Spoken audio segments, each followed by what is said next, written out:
5 araw na naroon ang biyenan ko sa aming bahay. Nang dumating siya, unti-unti ring nagbago ang asawa ko. Nagsimula siyang mahanap ng mali sa lahat ng aking ginagawa. At pagkaalis pa lamang ng biyenan ko, agad akong nag-book ng ticket papuntang Cebu ng 2 linggo. Nang umuwi ang asawa ko mula sa trabaho at nakita ang apartment na walang laman, nakatayo siya ng tulala sa gitna ng sala, hindi makapagsalita. Ibinaba ng biyenan ko ang kutsara niya sa mangkok ng sinigang na baboy at bahagya siyang kumukunot ng noo para bang may natikman siyang bagay na mahirap lunukin. Tumunog ng mahinahon ang kutsara laban sa gilid ng mangkok, isang mahinang tikling ng salamin. Ngunit sa loob ng hapagkainan namin noong gabing iyon, parang isang karayom ang tumusok ng tuwid sa puso ko. Maalat, sabi niya sa isang tono na kalmado, hindi mataas, hindi galit, ngunit sapat upang mapigilan ang aking kamay na hawak ang kutsara, nakabitin sa hangin. Ang asawa ko, si Daniel, na nakaupo sa tabi niya, ay nagangat ng mukha at nagngiti ng pabasta-basta. Normal naman sa akin, Nay. Siguro mas maalat lang talaga ang gusto ko. Ang biyenan ko, si Ate Ligaya, ay hindi siya tiningnan. Hinawakan niya ang kutsara at dahan-dahang hinalo ang laman ng mangkok para bang hindi lang sopas ang sinusuri niya, kundi ang buong pagkatao ko. Hindi maliit na bagay ang tamis at alat. Ang pagkain ay nakakaapekto sa kalusugan ng buong pamilya. Ang mga kabataan ngayon ay nag-iisip na ang mahalaga ay maluto lang, hindi nila alam ang paraan ng daan-daang iba. Tahimik akong kumuha ng gulay sa puso ko at inilagay sa mangkok. Pinagsisikapan kong panatilihing pantay ang aking boses. Sa susunod, mas hindi ko nalalasinin ng masyadong maalat, ngunit hindi siya tumigil. Hindi lang maalat o matamis ang problema, hindi ka pa marunong magluto. Ang baboy ay kailangan munang blansyahin ng maayos. Ang gulay ay ilalagay sa huli, kailangan malakas na apoy, asin ay ilalagay sa dulo. Mali ang pagkakasunod-sunod mo sa lahat, kaya naman walang lasa ang sabaw. Tumingin ako sa kanya. Gusto kong sabihin na nakababa na ako sa trabaho ng 6:00, nagmadaling pumunta sa palengke, mismo akong pumili ng magandang baboy, piniliin ko ang gulay na sariwa at matamis. Pagdating sa bahay, bago pa man mabago ang damit ko, nagtungo na ako sa kusina. Binlansyuhan ko ang baboy, inalis ang bula, pinaluto ng malumanay ng halos 2 oras. Nilagyan ko rin ng asin sa huling hakbang tulad ng palagi kong ginagawa. Ngunit alam ko na walang silbi ang magsalita. Sa bahay na ito, mula nang lumipat ang biyenan ko, ang tama at mali ay hindi na nakasalalay sa katotohanan. Ang tama at mali ay nakasalalay sa kanyang pakiramdam. Itinaas ni Daniel ang kanyang mangkok at nagsabi ng mapagpanatag na salita na para bang gusto lang niyang tapusin ang usapin. Nay, naghirap na si ate sa trabaho buong araw. Umuwi pa siyang nagluto, napakabuti na iyon. Tahimik akong naupo, ngunit hindi iyon nagpaginhawa sa akin. Napakabuti na. Parang pampalubag loob sa isang taong hindi pa natutupad ang kanyang tungkulin, hindi isang pagkilala para sa kanyang asawa. Huminga ang biyenan ko ng marahan, pumunasan ng tissue ang sulok ng kanyang bibig. Lahat ay nagtatrabaho. Noong araw, nagtuturo pa ako habang inaalagaan ang 2 kapatid ni Daniel at nagluluto pa para sa buong pamilya. Minsan ay nagtatama ako ng papel hanggang hating gabi at kinabukasan ay gumigising pa rin ng 5:00 para magluto. Ang babae, gaano man siya kahusay, kung hindi siya marunong mag-alaga ng tahanan, walang saysay ang lahat. Hindi ako sumagot. Mabango pa rin ang sinigang sa mesa, ngunit nabara ang lalamunan ko at hindi makalunok. 3 araw na ito ng biyenan ko mula sa Davao papuntang Maynila dito sa aming apartment. 3 araw lamang, ngunit ang 2 kwartong apartment na pinaghirapan naming bilhin ng maraming taon na dati kong itinuturing na pinakamapanatag na lugar sa mundo ay naging sobrang sikip ng walang dahilan. 3 araw bago iyon, tinawagan ako ni Daniel sa kalagitnaan ng trabaho. Ang boses niya ay natural na parang walang ipinag-aalala. Malungkot si nanay sa lalawigan, isasama ko siya rito sandali para masaya. At may aalaga rin sa bahay, mabibigyan tayo ng tulong. Nang marinig ko iyon, naisip ko palang na normal na makisamahan ang isang matandang nanay sa bahay ng anak ng ilang panahon. Bilang manugang, hindi ako makakapagiging makasarili at tutol. Hindi ko inaakala na ang ilang panahon niya ay magsisimula sa pagpasok ng kanyang ina sa aming bahay, tumingin sa paligid mula sa kurtina, sa sofa, sa hapagkainan, hanggang sa paraan ng aking paglagay ng tsinelas sa may pintuan at sasabihin, ano itong bahay? Malamig at walang buhay, parang opisina. Sinabi niyang masyadong matamis at malungkot ang kulay ng kurtina. Sinabi niyang ang salamin na mesa ay walang init ng tao. Pinuna niya ang aking pagsalansan ng bulaklak na hindi raw nakakaalam ng pumiling mapalad at pinuna pa niya ang garapon ng pampalasa sa kusina na may etiketa sa Ingles na para bang nagpapakita. Sa unang hapunan, tinanong niya ako kung anong oras ako nakababa sa trabaho. Sumagot ako ng 6:00. Tumango siya. Hindi naman masyadong huli. Makakaabot ka pa sa pagluluto para sa iyong asawa. Natawa na lang ako ng bahagya. Sa pangalawang hapunan, nagsimula na siyang magtanong tungkol sa mga anak. Mag-asawa na kayo ng halos 3 taon, ngunit walang masamang balita. Baka masyadong abala kayo sa trabaho at nakalimutan ang mahahalagang bagay. Huminto ang aking kamay sa paghaluin ng sabaw. Nagngiti si Daniel nang wala sa loob. Hindi pa kami naghahanda, Nay. Abala pa sa trabaho. Tumingin sa akin ang biyenan ko mula ulo hanggang paa. Ang kanyang mata ay parang di nakikitang timbangan. Dapat pag-isipan na. Ang babae pagdating sa 30 taon, mahirap na ang panganganak. At si Carla, payat ka, mukhang mahinang katawan, para manganak.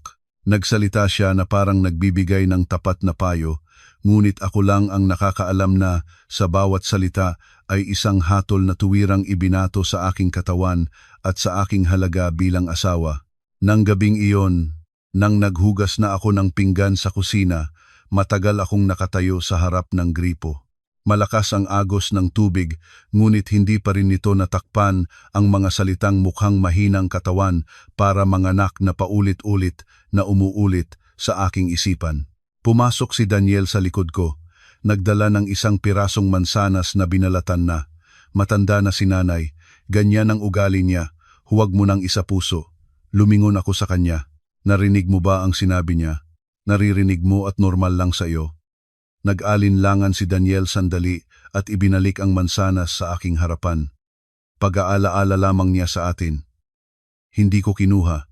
Ang puting mansanas ay nasa kamay niya, malinis, matamis ang hitsura, ngunit nakasuya sa akin ang pagtingin ko dito.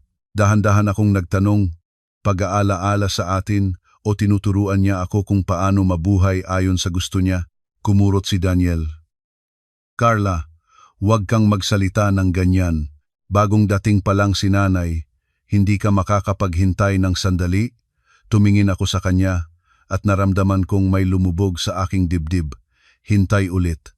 Mula nang pumasok ang iyong ina sa bahay, lagi akong ang kailangang magtiis. Nagtiis ako nang pinuna niya ang aking luto, nagtiis nang sinuri niya ang aking pamumuhay, nagtiis pa nang ang aking katawan, ang aking trabaho, ang aming kasal ay ginawang paksa ng talakayan. Nang gabing iyon, halos hindi ako nakatulog. Nakahiga akong nakaharap sa kabila ni Daniel, naririnig ang mahinang ingay ng aircon sa gabi, mabigat ang aking puso. Naalala ko ang mga araw kaagad, pagkatapos naming ikasal si Daniel noon ay maingat na lalaki, tahimik, madalas magdala ng pagkain sa tanghali sa aking opisina kapag nag-overtime ako. Sinabi niya minsan na kahit anong mangyari, ang mag-asawa ay dapat nasa iisang panig. Noon, naniniwala ako hanggang sa puntong hindi ko inakala na isang araw, dahil lang sa paglipat ng kanyang ina, ang taong kamakailan ay hawak ang aking kamay, ay magiging ang unang magsasabi sa akin na magtiis. Kinabukasan ay Sabado. Nagising ako ng maaga dahil may narinig akong pag-uusap sa sala. Sa simula ay hindi ko sinadyang pakinggan, ngunit nang marinig ko ang aking pangalan sa tahimik na espasyo, natulala ako sa likod ng pintuan ng kwarto. Mababa ang boses ng biyenan ko, ngunit malinaw ang bawat salita. Si Carla, mabait lang ang hitsura. Kilala ko ang klase ng babae na inilalagay ang trabaho bago ang pamilya.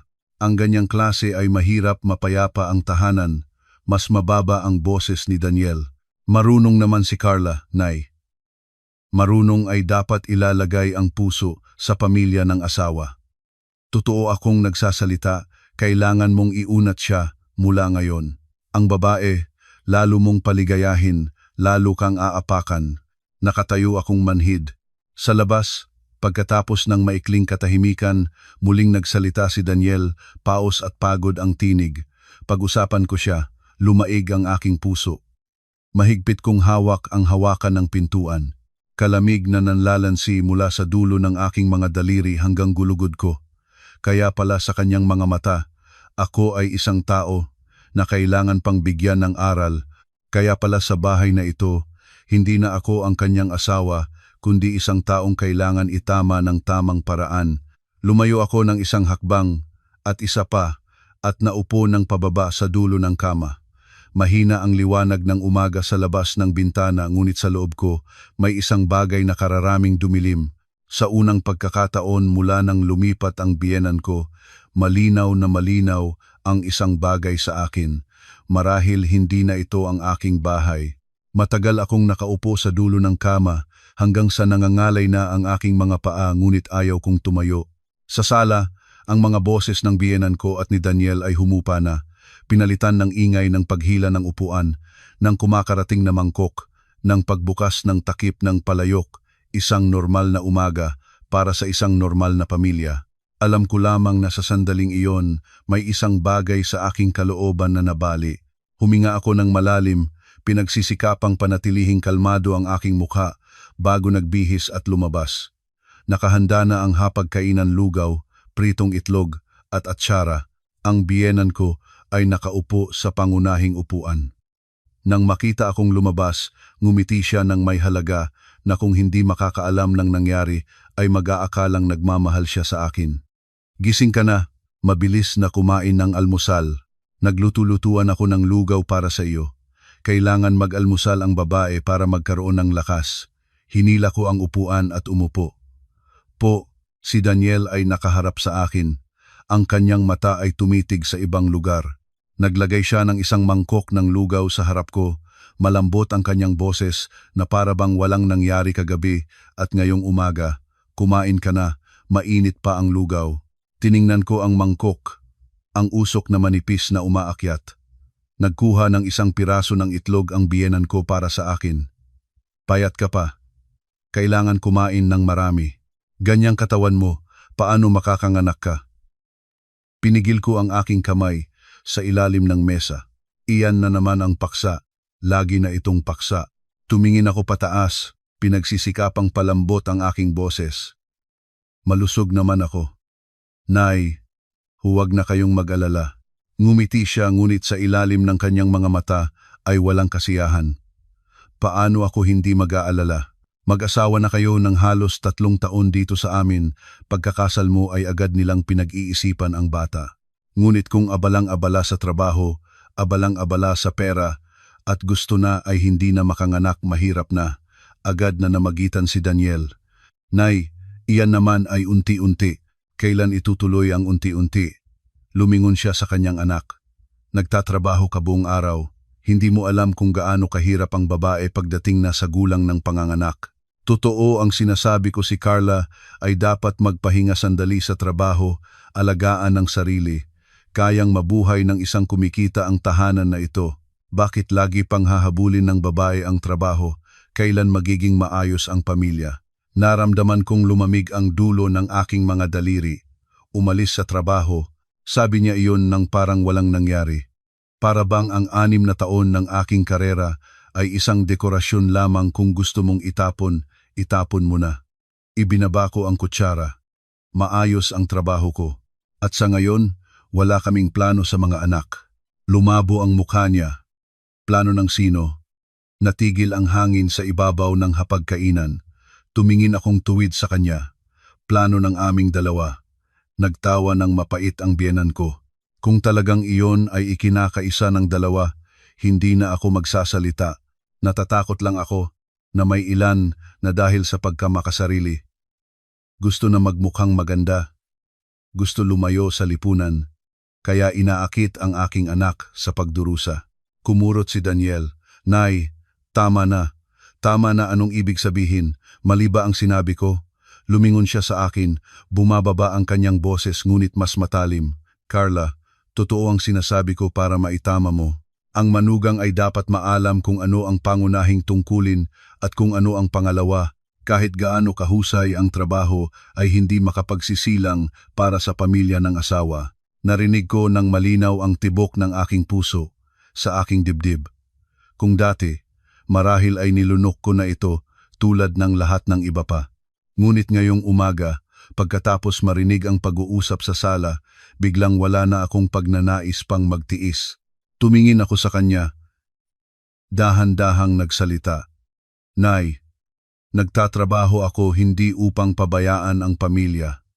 Nagtatrabaho ako dahil iyan ang aking trabaho, ito ang aking buhay. At ang usapin ng mga anak ay pag-aari ng mag-asawa, umaasa akong huwag na itong paulit-ulitin. Ang kamay ni Daniel na humahawak ng mangkok ay natigil. Nagmata ng malaki ang biyenan ko, malakas niyang ibinaba ang kanyang kutsara. Sabihin ko sa iyo, Daniel, ang ganitong klase ng manugang, kung tutulungan mo pa rin, uupuan niya ang iyong ulo, pati na rin ang akin. Lumingon ako sa aking asawa, naghihintay ng isang malinaw na salita, isa lang, na sobra na ang sinabi ni nanay, na walang mali ang kanyang asawa, na walang karapatang makialam ang sinuman sa aming buhay. Ngunit huminga lang ng malalim si Daniel. Carla, makipag-usap ka sa kanya ng mahinahon lang. Isang napakaikling pangungusap, ngunit sapat upang ilubog ang lahat ng bagay sa loob ko. Natawa ako, isang tawang malamig, na ako mismo ay nakakaramdam ng ginaw. Hindi ba sapat ang pagiging mahinahon ko?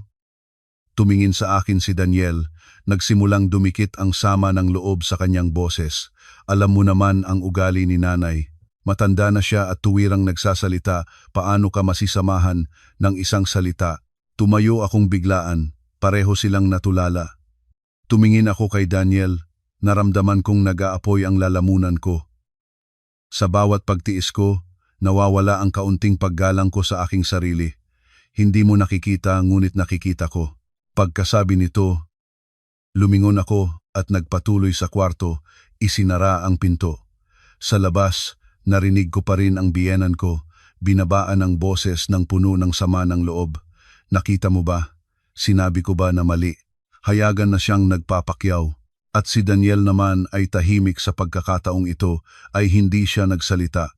Naupo ako sa dulo ng kama at binuksan ang telepono. Nakita ang mensahe ng aking pinakamatalik na kaibigan na si Maria na nagpadala kagabi na hindi ko pa nasasagot. Kumusta? Okay ba ang biyenan mo doon? Matagal kong tinintingnan ang salita bago ko itinipi ang isang salitang hindi. Ang mensahe ay naipadala na, agad na tumawag si Maria. Tiningnan ko ang kumikislap na screen, nag-alinlangan ng ilang segundo bago sumagot. Carla, okay ka ba? Sa pagdinig ng kanyang boses, biglang nangasim ang aking ilong, ngunit hindi ako umiyak. Maikli lamang akong nagkuwento na gusto ng biyenan ko na magbitiw na ako sa trabaho, na gusto niyang maganak agad at na si Daniel ay ganoon pa rin hindi pumipiling panig ko. Saglit na natahimik ang kabilang linya bago magtanong si Maria, gusto mo bang sumama sa akin sa Cebu ng 2 linggo? Ang kumpanya ko ay naghahanap ng taong susulat ng content para sa bagong proyekto, hindi masyadong mabigat at maganda ang bayad. Natulala ako. Cebu, oo, magtratrabaho, hindi tatakas. Ngunit hindi bababa sa makakakuha ka ng oras para huminga.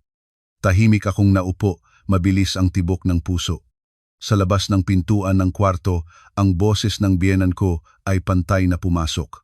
Boses niya na nagsasabi kay Daniel tungkol sa mga babae at tungkulin, panganganak at pagsunod. Mahigpit kong hawak ang telepono. Marahil ay kailangan ko talagang lumayo sa lugar na ito ng ilang panahon. Matagal akong hawak ng telepono, ngunit hindi agad sumagot kay Maria. Sa kabilang linya, hindi rin siya nagmamadali, binayaan niya akong tahimik para bang alam niya na may ilang desisyon na mukhang simple kapag narinig, ngunit para sa taong nakulong sa isang kasal na puno ng pananabik tulad ko, Mabigat ito, tulad ng batong nakapatong sa dibdib. Nandoon ka pa ba? Mahinahon na nagtanong si Maria. Nandito pa. Pumunta ka na, Carla, para namang nagbabago ng hangin. Kung mananatili ka sa gayang kapaligiran, maagang mahihirapan kang huminga. Lumingon ako sa nakasilyadong pintuan ng kwarto. Sa labas, humupa na ang boses ng biyenan ko, pinalitan ng malakas na telebisyon. Si Daniel ay nakaupo pa rin sa sala, tahimik tulad ng dati pinapalabas ang dalawang panig na makalayo at tinatawag na kapayapaan. Binaba ko ang aking boses. Ano konkretong trabaho? Pagsulat ng content para sa isang travel project mga 2 linggo. Kung maganda ang trabaho ay maaaring matagal pa. May kasamang akomodasyon ang kumpanya, libre ang biyahe at 1,000 piso bawat araw. Mabilis akong nag-isip. 2 linggo mahigit 2,000 piso, hindi masyadong malaking halaga ngunit hindi rin maliit. Mas mahalaga pa ay mayroon itong makatwirang dahilan para makaalis. Mag-iisip pa ako. Mag-isip ka ng mabilis, kailangan nilang mabilis na makapagdesisyon. Isinara ko ang telepono at tahimik na umupo sa kama. Ilang sandali pagkatapos, bumukas ang pintuan ng kwarto. Pumasok si Daniel. Ang kanyang mukha ay hindi masaya. Kailangan mo ba talagang makipag-usap sa nanay ng ganyan? Tumingin ako sa kanya. Iyon ang unang bagay na sinabi niya. Pagkatapos ng lahat, ang sisihin pa rin ako. Iyon ba ang dahilan ng pagpasok mo? Gusto ko lang na maayos ang bahay. Natawa ako. Paano magiging maayos? Gusto ng iyong ina na magbitiw ako sa trabaho. Gusto niyang maganak ayon sa gusto niya. Gusto niyang hubugin ako sa nais niyang klase ng manugang. Narinig mo lahat iyon, ngunit naririto ka pa rin na nagsasabi sa akin na ako ang nagdudulot ng kaguluhan sa tahanan. Nagalit si Daniel. Sinubukan niyang suyuin ako. Huwag mong palakihin ang bagay, nagpayo lang si nanay. Nagpayo. Inulit ko. Naramdaman ang bawat salita habang lumalabas sa aking bibig, malamig. Ang pagpapayo ay 1 beses, 2 beses, ngunit ito ay pakikialam na. Huwag mong palakihin ang ibig sabihin. Tumingin sa akin si Daniel, mabigat na ang kanyang boses. Carla, bagong dating pa lang si nanay, hindi ka ba maaaring magtiis ng kaunti? Tahimik akong nagpahinga ng ilang segundo bago nagtanong. Nag-isip ka na ba kung bakit lagi akong ang kailangang magtiis? Hindi siya sumagot. Tumayo ako at pumunta sa tabi ng bintana. Ang langit sa labas ay maulap, ang mga ulap na nagkakaisa ng mababa at mabigat katulad ng pakiramdam sa loob ko ngayon. Alam mo ba, kanina, narinig ko ang lahat. Narinig ko ang iyong ina na nagsasabi na kailangan akong itama. Narinig ko ang iyong sinabi na ikukuwento mo sa akin. Sa aking likod, biglang nagsimulang maging tahimik ang hangin. Lumingon ako, namutla ang mukha ni Daniel. Naniktik ka. Halos hindi ko mapaniwala ang marinig ko iyon. Iyon ba ang unang itatanong mo? Hindi ko ibig sabihin iyon, ngunit ang pananakit sa pribadong pag-uusap ng nanay at akin ay mali. Sa pagkakataong ito, hindi na ako natawa, naramdaman ko lamang ang pagod. Pagod na hindi naman lang gusto pang magalit. At ang pagpapahintulot mo sa iyong ina na talakayin kung paano taturuan ang iyong asawa, tama ba iyon? Humakbang si Daniel ng ilang hakbang papalapit, binababa ang kanyang boses na para bang gusto niyang punasan ang lahat. Carla, unawain mo ako, isa ang aking ina, isa ka. Nahihirapan ako sa pagitan. Tumingin akong tuwid sa kanyang mga mata. Hindi ka nagigitnaan. Pumipiling panig ka sa iyong ina, tinatanggihan mo lang aminin. Nanigas ang mukha ni Daniel. Sobra ka na. Ano naman ang kahulugan ng lahat ng sinabi ng iyong ina sa akin? Sobra ba iyon? Nananatiling tahimik siya. Ang katahimikang iyon ang siyang pinakamaliit na sagot. Ayoko nang makipagtalo. Kinuha ko ang aking telepono, binuksan ang chat kay Maria, at mabilis na nag-type, ikaw na ang mag-ayos. Pagkapadala ng mensahe, nagtanong si Daniel, kanino ka nagmemensahe? Naghahanap ng trabaho. Anong trabaho? Pansamantalang makaalis dito. Kumurot siya. Ano ang ibig sabihin noon? Lumingon ako sa kanya. Sa unang pagkakataon sinabi ko ang isang bagay na kamakailan ko lang din naamnang aminin sa aking sarili. Nagpakilala si Maria ng isang proyekto sa Cebu. 2 linggo, agad na tumutol si Daniel. Hindi pwede. Tiningnan ko siya at naramdaman ang mas maraming awa kaysa galit. Bakit hindi? Kasi kakarating lang ni nanay. Kung aalis ka ngayon, ano ang iisipin niya? Dahan-dahan akong tumango. Kaya pala sa huli iyon pa rin ang tanong, ano ang iisipin ni nanay? Carla, huwag kang matigas ng ulo. Matigas ang ulo ko o sanay ka na lang na lagi akong sumusuko. Mahigpit na hinawakan ni Daniel ang kanyang kamay. Hindi magandang oras para umalis ka. Bakit hindi magandang oras? Para mapatuloy pa akong turuan ng iyong ina? Ano bang klase ng pananalita iyan? Klase ng isang tao na nagtiis ng sapat na. Nagsalita na ako at natugtog ang telepono. Mabilis na nagreplika si Maria. Ayos na. Miyerkules, lipad. Ipapadala ko ang impormasyon. Tiningnan ko ang screen. Malakas ang tibok ng puso ngunit kakaiba. Nagliwanag sa aking dibdib ang isang maliit na espasyo. Para bang sa nasiksik na kwartong ito, sa wakas ay may bukas na pinto para huminga ako. Nakatitig pa rin sa akin si Daniel. Talagang kailangan mong umalis. Kailangan. Lumingon siya, nagtawa ng mapait. Dahil lang sa maliit na bagay kay nanay, pinapalala mo ito. Narinig ko iyon at para bang may humigpit sa aking puso.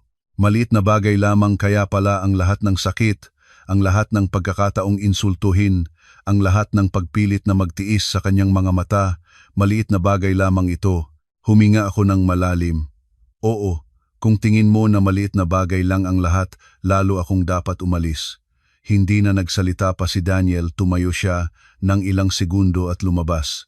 Isara ang pinto, mahinang tumalab ang kandado ngunit sa loob ko ay para bang may isang bagay na malakas na nagsara.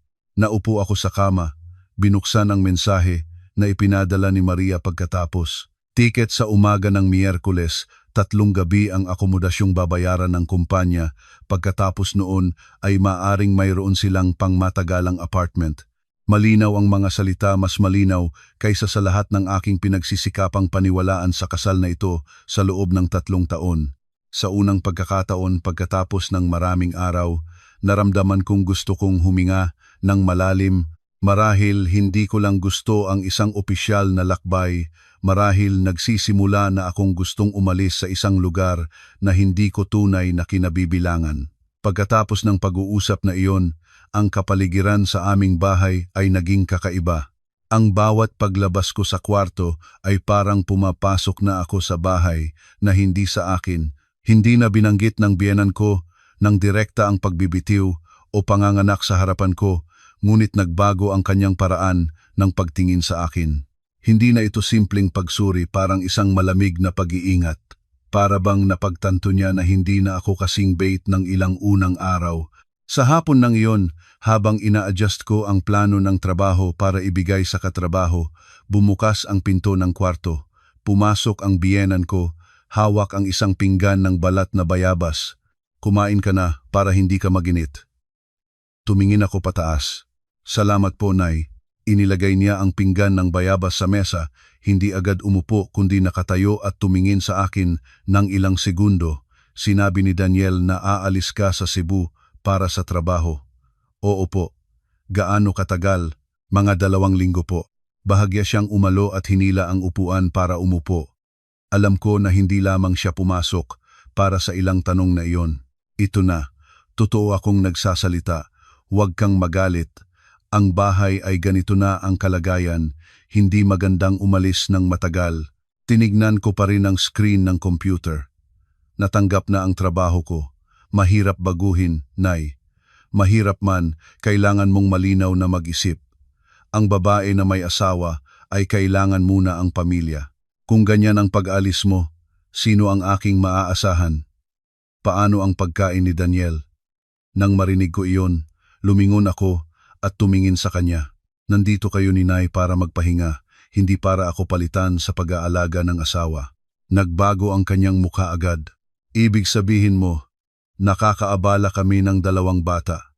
Hindi ko sinabi iyon ngunit iyan ang ibig sabihin mo. Nagtawa siya ng mapait. Nakatanda na ako. Hindi ko hindi naiintindihan. Buwisit pa rin dito. Natakot kang makialam sa iyong buhay. Ngunit Carla, kung tinutupad mo ang iyong tungkulin, walang makikialam sa iyo. Tumingin akong tuwid sa kanya. Mula sa sandaling iyon, hindi na ako nagnanais pang magpanatili ng malambot na pag-uugali. Ang aking tungkulin ay maging mabuting tao, mabuhay ng maayos kasama ang aking asawa, hindi ang isakripisyo, ang aking trabaho, ang aking buhay, para kaabutang palayawin ang iba. Pinalo niya ang gilid ng upuan. Iba? Ako ang biyenan mo. Oo po. Ngunit ang pagiging biyenan ay hindi nagbibigay ng karapatang magpasya para sa buhay ng iba.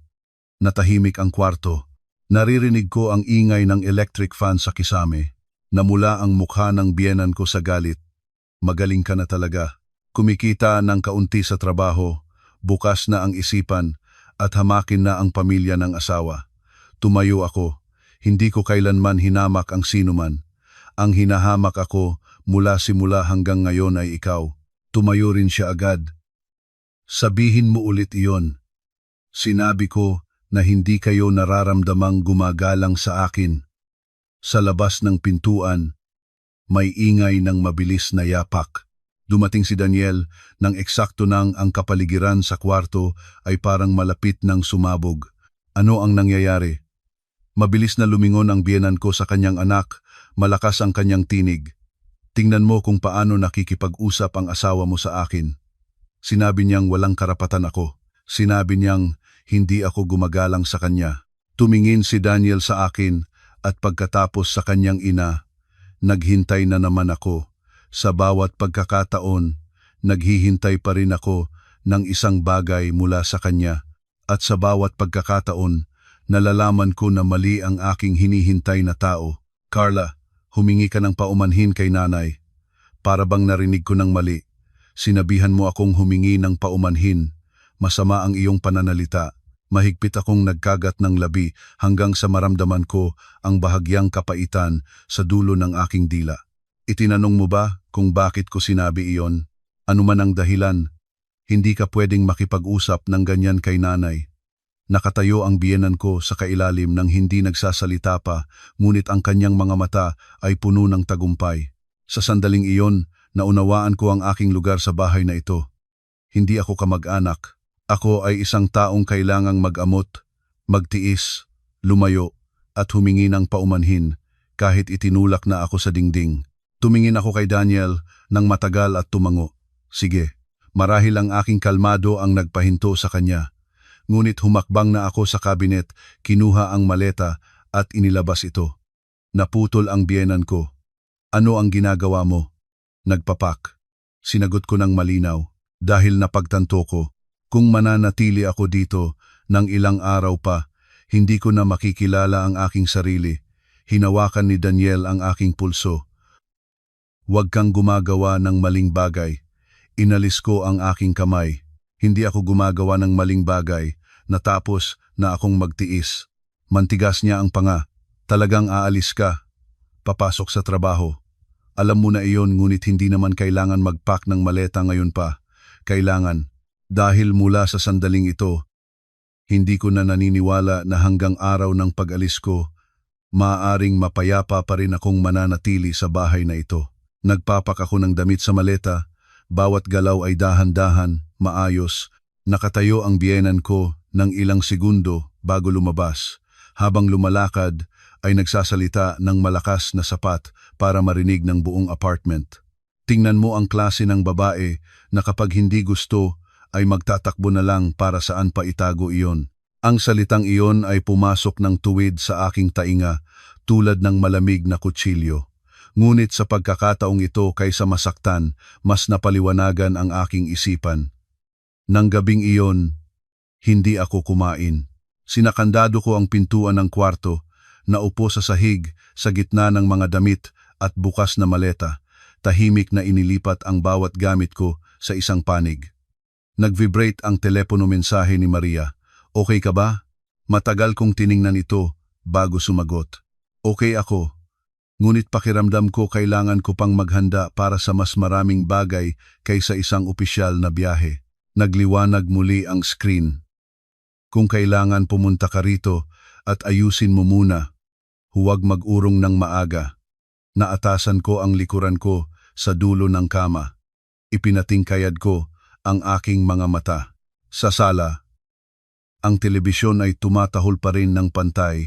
Paminsan-minsan ay tinatawid ng boses ng biyenan ko. Nakasakit ngunit nagtatagumpay ang tono. At si Daniel mula kanina hanggang ngayon ay wala siyang kinatok na pintuan ng kwarto ko. Marahil nag-iisip siya na kung bibigyan lang niya ako ng oras, bukas ay magiging normal na naman ako tulad ng dati. Ngunit nagkamali siya. Mayroong mga babae na napakahusay magtiis. Ngunit kapag lumamig na ang kanilang puso, kahit na maglingon likod pa sila, hindi na nila gustong gawin iyon.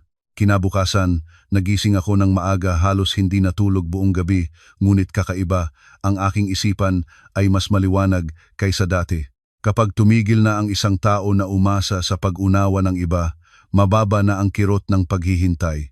Naupo ako sa harap ng salamin at nag-aayos ng buhok. Tinitingnan ang aking mukha sa malamig na liwanag ng umaga.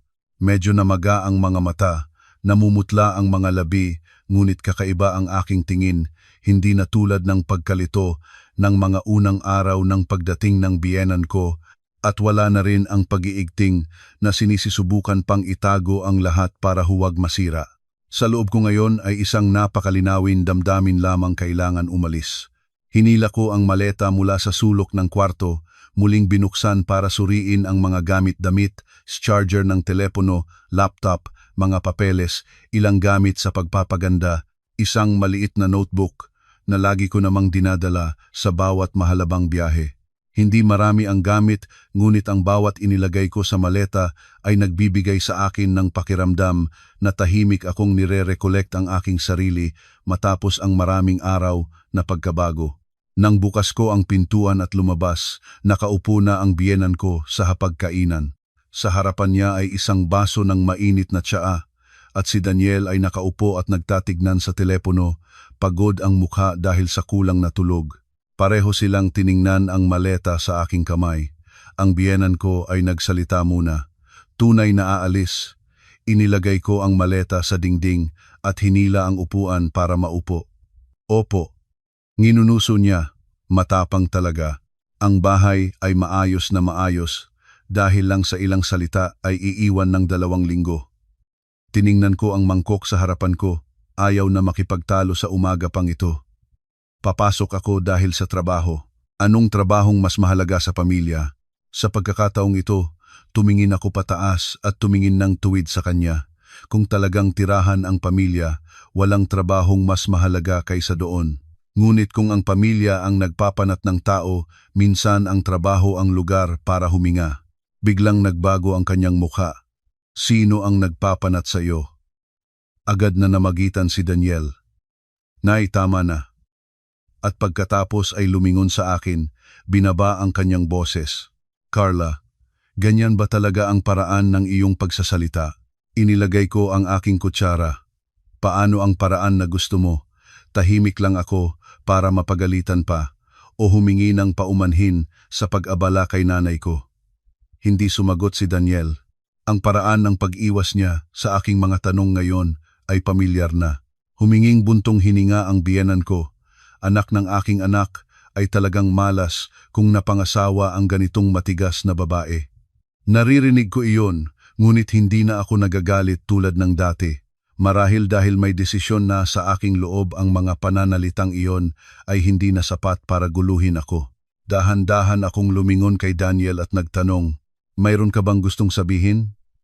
Nag-alinlangan siya ng ilang segundo at pagkatapos ay nagsalita ng isang linya lamang, umalis ka kung gusto mong umalis, ngunit huwag mong papalain ang lahat. Natawa ako, isang tawa na napakalmado, napakamanipis, kaya pala sa oras na ito ay pinaniniwalaan niya pa rin na ang problema ay pinapalala ko ang lahat ng bagay at hindi ang mga bagay na itinulak nila sa aking ulo sa loob ng ilang araw. Tumayo ako. Huwag kang mag-alala. Hindi ko palalaguin, umaalis lang ako. Bumalik ako sa kwarto para kunin ang aking bag. Habang lumalabas sa sala, narinig ko ang biyenan ko na nagsalita ng mababa ngunit sapat para marinig. Umalis na ay umalis na, hindi na masikip ang bahay. Natigil ang aking mga paa ng isang hakbang lang at pagkatapos ay nagpatuloy na ako papalabas ng pinto. Sinundan ni Daniel sa likod ko ng ilang hakbang para samahan kita pababa. Hindi na kailangan. Carla, hinabol ako ng kanyang boses. Nagmamadali ngayon. Galit ka pa rin ba sa akin? Lumingon ako sa kanya. Ang tanong na iyon ay nagpagod at nagpahalakhak sa akin ng sabay. Hindi ako galit. Hindi galit kaya ganito. Dahil nabigo ako sa iyo. Pagkasalita nito, nakita ko ang kanyang mukha na namangha marahil sa kanyang isipan. Ang nabigo ay mas magaan kaysa sa galit. Hindi niya naiintindihan na para sa isang babae, ang pagkabigo ang siyang pinakamabilis na pumapatay ng pagmamahal. Sabay kaming pumasok sa elevator. Ang espasyo ay maigsi at tahimik na nakakainis. Nakatayo si Daniel sa aking tabi ng ilang beses na gustong magsalita ngunit nagpaatras. Nang bumukas ang pinto sa unang palapag, nagsalita na siya. Mag-text ka sa akin pagdating mo. Hinila ko ang maleta palabas. Oo, kailan ka babalik? Depende sa takbo ng trabaho. Sasamahan kita sa paliparan. Huminto ako at tumingin sa kanya. Hindi na kailangan. Carla, sinabi kong hindi na kailangan. Sumagot ako ng tiyak. Marahil ang katiyakang iyon ang nagpigil sa kanya na hindi na makapagsalita pa. Nakatayo siyang ilang segundo at lumingon pabalik palabas. Mabagal ang pagbaba ng elevator. Nag-iisa akong nakatayo sa malamig na metal na silid, tinitingnan ang aking sarili na nakarefleksyon sa madilim na pintuan. Sa nakalipas na ilang araw ay umiyak ako, nagalit, nabara, nabigo. Sa sandaling ito ay parang magaan lang, magaan hanggang sa halos walang laman ang pakiramdam. Paglabas sa pintuan ng kondo, nagpadala na si Maria ng mensahe na hinihintay niya ako sa paliparan. Sumakay ako sa sasakyan, isinandal ang ulo sa bintana. Ang lungsod sa maagang umaga ay abala pa rin mga tao at sasakyan na nagtatagpuan, ngunit hindi ko alam kung bakit mas madaling huminga ako dito kaysa sa aking sariling apartment. Sa kumpanya, naghiling ako ng leave ng vacation na sinasamahan ng pagtutulungan sa panlabas na proyekto bilang freelance contributor. Maswerte, natapos lang ang isang malaking kampanya ng aming departamento, hindi masyadong abalang-abala ang trabaho. Tiningnan ako ng aming boss ng ilang beses at nagtanong, "Okay ka ba?" Nginuso akong maayos ang ulo. "Opo, okay ako." Hindi siya nagdagdag ng tanong, pinirmahan lang ang papeles at sinabihan ako na mag-ayos ng maayos na handover. Sa bandang tanghali, nagpadala si Maria ng lahat ng impormasyon tungkol sa flight, address ng hotel, pangalan ng supervisor ng proyekto. Sa huling bahagi ng mensahe ay isang maikling pangungusap, "Pumunta ka muna dito. Ang iba ay pag-isipan natin pagkatapos." Matagal kong tinintingnan ang pangungusap na iyon. Ang iba ay pag-isipan natin pagkatapos. Marahil totoo iyon. May ilang bagay na kapag nasa loob ka ng problema, hindi mo kailanman makikita ng malinaw. Kailangan ko ng kaunting distansya layo mula sa bahay na iyon, mula sa biyenan ko, mula sa paiwas na tingin ni Daniel, mula sa damdamin na nabubuhay ako sa buhay ng iba. Nang hapon na iyon, hindi agad umuwi sa bahay. Nanmanga ng tahimik sa isang kape malapit sa kumpanya, habang tinutapos ang handover ng trabaho at nakatingin sa mga taong dumadaan sa likod ng salamin. Hanggang gabi ng matagal, nang sigurado ko nang kumain na ang biyenan ko at nakauwi na rin si Daniel, isinara ko ang aking maleta at bumalik sa apartment. Pagbukas ng pinto, naramdaman ko ang kakaibang kapaligiran. Sa hapagkainan ay may ilang putahe na gusto ko. Ang biyenan ko ay nakaupo sa sofa nang hindi nagsasalita. Si Daniel ay lumabas mula sa kusina, hawak ang isang pinggan ng balat na mansanas. "Umuwi ka na? Kain na tayo." Tiningnan ko ang hapagkainan at ang pinggan ng mansanas. Sa aking dibdib ay biglang may kakaibang kutob. Pagkatapos ng mga mapait na araw na iyon, ang biglaang paglambot na ito ay hindi nagpainit sa akin, inalihan lang nito ako ng kaba. Nakatayo ako sa harap ng pinto, ang kamay ko ay nasa hawakan pa ng maleta, nakatingin sa nagbubulang ulam sa gitna ng sala habang umalab ang aking dibdib bawat tibok. Sa loob ng ilang araw, hindi kailanman sinadya ng biyenan ko ang lutuin ang gusto kong pagkain. At si Daniel, pagkatapos ng pag-aaway ngayong umaga, ay hindi maaring natural na malambot na parang walang nangyari. Ang biglang kabaitan ay hindi mukhang pagmamalasakit, mukhang isang pagsasaayos. Ano ka ba nandoon? Halika at kain na. Lumapit si Daniel, sinubukang makuha ang bag sa aking balikat, bahagya akong lumayo. Hindi pa ako gutom. Lumingon ang biyenan ko mula sa sofa. Sa pagkakataong ito, malambot ang kanyang boses kaysa dati. Malapit ka na ring umalis umupo at kumain kasama ang lahat ng masaya. Narinig ko ang salitang lahat at lumamig ang aking gulugod. Ang mga taong nagpagana sa aking pakiramdam na isa akong estranyo ay nagsasabi sa akin ngayon na umupo at kumain kasama ang lahat. Ang pang-asar ay kasing kapal ng pader. Inilagay ko ang bag sa upuan, hindi na gustong gumawa ng isa pang away bago umalis bukas. Umupo ako sa hapagkainan. Hinila ni Daniel ang upuan para sa akin at naglagay ng isang piraso ng isda sa aking mangkok. Kumain ka na, lutuin ni nanay, na gusto mong putahe. Tumingin ako sa biyenan ko. Ngumiti siya ng mapait ang klase ng ngiti na iniyuyuko lang ang labi, ngunit hindi na umaabot sa mga mata. Kung aalis ka, ayaw na rin naming magpatuloy sa ainis. Hindi ako sumagot. Dahan-dahan akong kumuha ng isda. Kasing normal ang lasa, hindi maalat, hindi matamis, ngunit habang lumalabas sa aking lalamunan ay parang may natigil. Lumabi si Daniel sa tabi ko ng ilang beses, nagkakaroon ng pag-uusap. Sa Cebu, hindi naman masyadong mabigat ang trabaho. Tama, hindi ko pa alam. Ilang bituin ang hotel, hindi ko pa nasusuriing maigi. Maraming kasama, inilagay ko ang mangkok at lumingon sa kanya. Kung mayroon kang itanong ng tuwid. Natigil si Daniel. Tinatanong ko lamang ng normal. Mula kailan ka interesado sa mga bagay na ito? Bumagsak ang kapaligiran sa hapagkainan. Inilagay ng biyenan ko ang kanyang kutsara bago pa siya. Mahinahon ang boses ngunit puno ng implikasyon. Asawa siya mo. Ang pagtanong niya sa asawa niya ay karapat-dapat na gawin. Tumingin ako sa kanya, biglang naunawaan ko na ang pagiging malambot ngayong gabi ay hindi dahil tunay silang gustong magbigay ng kapatawaran. Sinusubukan nila akong dalhin pabalik sa lumang estado. Ang estado kung saan gumagawa ng kaagapayan, nakikinig, nagpapatahimik ng sarili at naniniwala na magiging maayos ang lahat. Ngunit wala na akong ganong estado. Pinunasan ko ang aking bibig at tumayo. Tapos na akong kumain. Kumurot ang biyenan ko. Ilang subo mo lang kumain. Busog na ako. Nang lumingon na ako, tumalab ang kanyang boses sa aking likod.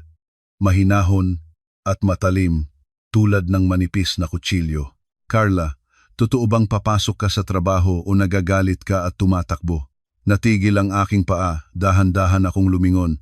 Papasok po ako, Nay. Natatak. Pagkatapos ng pangungusap na iyon ng biyenan ko, hindi ko na mapigilan ang sarili. Natatakot lang ako na kapag nakita ng ibang tao, masabi nila na ang manugang ng bahay na ito ay walang alam dahil sa maliit na pagtatalo ay umalis na para sa sariling kasiyahan. Mahigpit kong ikinapit ang aking kamay. Ang aking karangalan ay ikaw na ang bahala. Ang karangalan mo ay oo. Ikaw na ang may hawak, ngunit ang mukha ng pamilya ng asawa mo. Sa pagkakataong ito ay namagitan si Daniel. Nay, tama na, ngunit ang pagsalang iyon ay napakahina, napakawalang saysay para ituring na talagang pagtatanggol. Tumingin ako sa kanya. Ano ang palagay mo? Umiwas si Daniel. Sana mapabilis ang iyong trabaho doon at huwag masyadong mag-isip. Natawa ako, eksaktong sagot na katulad niya. Pumunta ako sa kwarto para kunin ang bag. Habang lumalabas sa sala, narinig ko ang biyenan ko na nagsasalita ng mababa ngunit sapat para marinig. Umalis na ay umalis na, hindi na sisiksikin ang bahay. Tumingan ang aking hakbang sa loob ng isang saglit lamang. Pagkatapos ay nagpatuloy na akong lumabas. Labas na ng pintuan, nagsalita si Daniel. Para samahan kita pababa. Hindi ko na siya sagutin. Naglakad na akong tuwid. Sa gabi, ang biyenan ko ay malinaw pa ring nagsasalita sa sala ngayon ay hindi na nagtatago ng kagandahang loob. Nakita mo na, ganyan siya makipag-usap sa iyo at nagtatanggol ka pa rin. Pagkatapos ay tinig ni Daniel, mababa at pagod. Hayaan mo na siya ng kaunti. Hayaan para masanay. Narinig ko pa ang bawat salita ngunit hindi na ako umupo para marinig pa. Kinabukasan, nagising ako ng maaga. Halos buong gabi ay hindi nakatulog ngunit sa pagkakataong ito, hindi dahil sa pagkabalisa. Nag-iisa akong nagpainit ng kape at naupo sa tabi ng bintana, hinintay ang unti-unting pagliwanag ng langit. 2 araw na lamang bago ang aking flight. Inilista ko ang mga bagay na kailangan kong ayusin bago umalis. Nang bandang tanghali, tahimik na nagtrabaho si Daniel sa sala habang ang biyenan ko ay nasa kwarto. Binuksan ng biyenan ko ang pintuan ng kwarto ko nang walang babala. Nagkukuwento na naman doon si Maria sa iyo? Itinaas ko ang tingin mula sa laptop. Nagtatrabaho po ako. Tahimik na lumabas siya. Ilang minuto ang nakalipas, muling bumalik siya at inilapag sa mesa ang isang pinggan ng sariwang prutas. Kumain ka na. Hindi siya umupo. Nakatayo lang siya at tiningnan ako ng kaunti. Alam ko na may ibang dahilan ang pagpasok niya. Ito na. Mahinahon ang kanyang boses ngunit may bigat sa bawat salita. Ngayon na, talagang aalis ka. Pag-usapan na natin. Lumingon ako mula sa screen. Opo, huminga siya ng malalim. Kung gusto mong talunin ang lahat ng usapin ngayon, ayos lang, ngunit nandito pa rin ang pamilya mo pagbalik mo. Naramdaman ko ang mahinang halong puot at pagod sa aking dibdib. Tumayo ako, lumabas sa kwarto at nagtungo sa sala. Nakaupo doon si Daniel, hawak ang telepono ngunit hindi nagbabasa naghihintay. Nang makita akong lumabas, itinaas niya ang tingin. Carla, Daniel. Umupo ako sa upuan sa tapat niya. Bukas na ang aking flight. Tumango siya ng marahan. Alam ko, kung kailangan mo ng anumang bagay, hindi ko na kailangan ng anumang bagay doon. Natigil siya. Ibig mo bang sabihin? Tumingin ako sa kanya ng tuwid. Nag-isip ako ng matagal. Sa tingin ko kailangan nating pag-usapan ng maayos ang aming kalagayan pagbalik ko. Matagal siyang nakatindig ng walang imik. Pagkatapos ay nagsalita, mababa at halos hindi marinig. Anong ibig mong sabihin ng kalagayan? Alam mo kung ano ang ibig kong sabihin, Daniel. Muling tahimik ang sala. Ang boses ng biyenan ko ay narinig mula sa loob ng kwarto, kumakanta ng malakas, para bang walang nangyayari. Napatawa ako ng mapait sa aking isipan. Dumating ang araw ng flight. Nagising ako ng maaga. Inayos ang huling detalye ng aking mga dala. Pagdating sa sala, naabutan ang biyenan ko na nakaupo na sa hapagkainan, hawak ang baso ng mainit na gatas. Tumingin siya sa aking maleta. Nang makita niyang nagbabaon ako ng malalim na hinga, nagsalita siya. Bumabalik ka rin naman. Hindi ko siya sinagot. Inayos ko ang bag sa balikat ko. Lumabas si Daniel mula sa kusina. Kumain ka muna. Hindi na. Mamaya na sa paliparan. Kinuha niya ang susi ng sasakyan. Ihahatid kita. Huwag na. Lumabas na akong walang pagpapaalam. Ang pagmamadaling ihinto niya ay napakahina para makapigil sa akin. Sa taxi papunta sa paliparan, nakatayo akong nag-iisa sa loob ng sasakyan, tiningnan ang lungsod na tumatayo na sa araw. Naramdaman ko ang kalmado sa aking dibdib, hindi ang uri ng kalmado na nagmumula sa kasagutan, kundi ang uri na nagmumula sa pagpapasya. Ang paliparan ay abala. Naghintay si Maria sa may checking counter, 2 tasa ng kape sa mga kamay. Nang makita niya akong lumapit, nginuso siya agad. Payat ka ng husto, ngumiti akong bahagya. Ganun ba? Klaro naman. Kagabi pa sana kita sinundo ngunit baka mahirapan ka. Tinanggap ko ang kape mula sa kanya, ang init ay kumalat sa aking malamig na mga daliri. Salamat, tiningnan niya ang aking mukha ng mabuti. At ang kanyang boses ay naging mas seryoso. May nangyari pa ba sa bahay? Umiling ako. Wala na nang bago, naramdaman ko lang na lalo akong nagiging labis. Huminga siya ng malalim. Tara na at lumiwanag ang isip mo doon. Kapag abala ka sa trabaho, mas kaunting inaaralan. Tumango ako ngunit alam ko nang mabuti sa aking loob na may ilang bagay na hindi maiwawala sa pamamagitan ng kasipagan lamang. Ang kasipagan ay nagbibigay ng oras para mag-isip ng tama, para mag-ayos, para maging sapat na kalmado, para magpasya. Pagkatapos naming ma-check-in, naupo kami sa waiting area. Hinila ko ang aking telepono at tiningnan. Isang mensahe ni Daniel. Sa paliparan ka na ba? Sumagot ako ng maikli. Oo.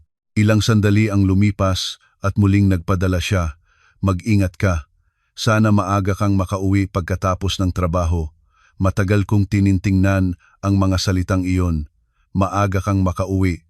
Noon, ang mga salitang iyon ay nagpapainit ng puso ko, nag-iisip akong may naghihintay sa akin sa bahay. Ngayon, nakakaramdam lamang ako ng kalabuan. Anong bahay ang dapat kong balikan? Hindi na ako sumagot. Sumakay na kami sa eroplano. Umupo ako sa tabi ng bintana. Nang umalis ang eroplano sa runway, unti-unting lumiliit ang lungsod sa ilalim. Mga gusali, mga daan, mga bubong na sinasalamin ng umaga, nagiging maliliit na kulay sa malayo. Inisandal ko ang ulo sa upuan at ipinatingkayad ang mga mata. Sinabi ko sa aking sarili na 2 linggo lamang ito. Ngunit sa kaibuturan ng aking kalooban, alam ko na ang biyaheng ito ay hindi lamang para sa trabaho.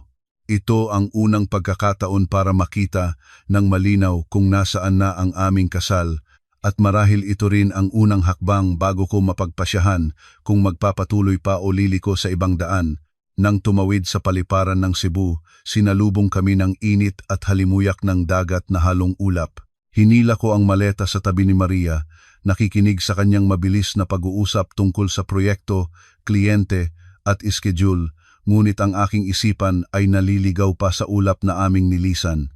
Isang sasakyan ng kumpanya ang naghintay sa labasan. Ang supervisor ng proyekto ay si Ate Jenny, 5 taon na mas matanda sa akin, mabilis magsalita, matalas ang tingin ngunit hindi malamig. Nang magkita kami, kinalog niya ang aking kamay at agad nagsalita ng tuwid. Narinig ko kay Maria na mahusay kang sumulat. Kailangan namin ng taong marunong gumawa ng trabaho, hindi nang hindi kailangan sa paligid. Medyo maigi ang 2 linggo. Ha, tumango ako. Kaya ko po. Tiningnan niya ako ng 1 segundo at ngumiti. Maganda iyon. At tungkol sa personal na bagay iwan mo sa labas ng hotel. Ang pangungusap na iyon ay eksaktong ang kailangan ko. Isang lugar na walang nagtatanong kung gaano katagal kaming kasal, bakit wala pa kaming anak o bakit umalis sa trabaho ang manugang habang nandoon ang biyenan. Isang lugar na kailangan lamang akong gumawa ng trabaho ng mahusay. Sa unang 3 araw, ang dami ng trabaho ay halos wala akong oras para mag-isip ng marami. Sa umaga ay nagmimiting sa kliyente, nagbibiyahe sa mga lokasyon at sa gabi ay nagko-correct ng content, nagbabago ng script, nagpaplano ng media campaign para sa bagong proyekto. Pagod, ngunit ang uri ng pagod na nagpapakita sa iyo na may halaga ka pa. Walang nagsabing mapait ang aking luto, walang sumusukat kung kumain ako ng tama o hindi, walang humiling sa akin na mag-resign para manganak. Doon, ako ay si Carla lamang, isang taong marunong o hindi marunong gumawa ng trabaho. Sa ikalawang gabi, pagkatapos ng pulong ng grupo, bumalik ako ng mag-isa sa hotel. Binuksan ko ang telepono, isang serye ng mensahe mula kay Daniel. Nakarating ka na ba? Okay ba ang hotel? Kumain ka na? Tawagan mo ako. Mamayang gabi. Binasa ko ang bawat isa. Walang saya, walang galit, pagod lamang. Kung dating araw, agad sana akong tumawag at ikukuwento ang lahat, ano ang ginawa ko, saan ako pumunta, ano ang kinain. Ngayon, sa pagitan ng mga mensaheng iyon at ng imahe ni Daniel na tahimik na nakaupo habang pinag-uusapan siya at ang kanyang ina kung paano tatalimahin ang asawa niya, malaki ang agwat. Isang tanong lamang ang nasagot ko. Okay kami. Abala sa trabaho. Halos kaagad ang kanyang sagot. Iyon ay mabuti. At pagkatapos, tinatanong ka rin ni nanay. Nang makita ko ang mga katagang iyon, natigil ang aking mga daliri sa screen. Tinatanong ni nanay. Kakaiba ang taong pinaka nagpahirap sa paghinga ko sa loob ng bahay na iyon ay ginagamit ngayon bilang pagpapakita ng pagmamalasakit para maibalik ako sa damdamin ng may pamilyang naghihintay. Isinara ko ang screen at hindi na nag-reply. Sa ika-4 na araw, may kaunting pahinga ang trabaho. Sa hapon, inakay ni Maria sa isang maliit na kape sa isang sikat na eskinita. Sinasabi niyang kailangan naming lumabas sandali at magbago ng kapaligiran. Ang Cebu sa pagtatapos ng hapon ay puno ng gintong araw, ang mga daan ay maliwanag at buhay. Nagpapalipas ng oras ang mga tao, maraming ingay, ngunit hindi ito nakakaasar sa akin. Inangkla ni Maria ang kanyang baba sa kamay at tumingin sa akin. Ilang araw na, nag-iiba ka na ba? Hinalo ko ang baso ng malagkit na inumin at tiningnan ang mga yelong nagtatamaan sa baso. Nag-iiba ngunit habang nag-iiba, mas lalo akong natatakot. Natatakot sa ano? Natatakot na hindi na ako gustong bumalik sa dati. Natahimik si Maria ng ilang sandali. Huwag mo nang pilitin ang sarili mo na bumalik sa dati. Tumango ako ng mapait. Ganun ba kadali? Hindi madali ngunit kahit papaano, nagsimula ka ng tapat sa sarili mo. Hindi ako sumagot. Ang salitang iyon ay sumama sa akin ng pabalik sa hotel. Nang gabing iyon, habang nirerepaso ang isang article na gagawin ko, nagbigay ng notifikasyon ang telepono, may tumingin sa aking story. Isa lamang akong larawan ng tasa ng kape at isang sulok ng kalangitan ng Cebu ang naipost ko. Walang mukha ko, hindi marami ang nanonood. Karamihan ay mga kaibigan, ngunit sa listahan, nakita ko ang pangalan ng kapatid ni Daniel, si Tiffany. Natigil ako. Bihira siyang makihalubilo sa akin, halos hindi niya ito ginagawa. Pinindot ko ang kanyang profile. May bagong story na naipost siya hindi pa 20 minuto, isang masaganang hapagkainan. Ang biyenan ko ay nakaupo sa gitna, nakangiti ng maliwanag. Si Tiffany ay nakaupo sa kanan niya. Isinulat niya sa ibaba. Masaya ang bahay pagdating ni nanay. Nagbabago agad ang lahat. Lumipat ako sa susunod na larawan, litrato ng sala ng aming apartment. Ang kurtinang ako mismo ang pumili. Ang sofa na ako rin ang nakibahagi sa pagbili. At sa mesa ay may batya ng prutas, mga hopya at mga bag ng bagong pamimili. Sa ikatlong larawan, dumilim ang aking puso. Ang biyenan ko ay nakaupo sa upuan, sa tabi niya si Tiffany, at si Daniel naman ay nakatayo sa likod nila. Lahat sila ay nakangiti, tulad ng isang pamilyang nagkakasama.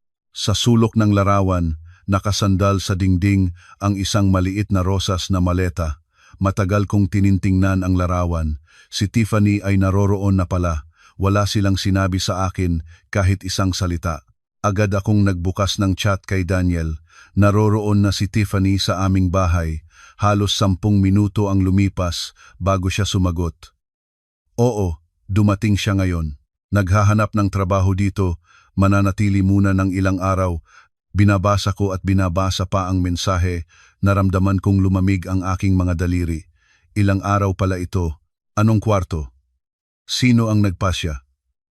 Alam na ba niya? Mula kailan pa niya alam? Maraming tanong ang sabay-sabay na pumasok sa aking isipan, ngunit sa huli ay iisa lamang ang aking naitype.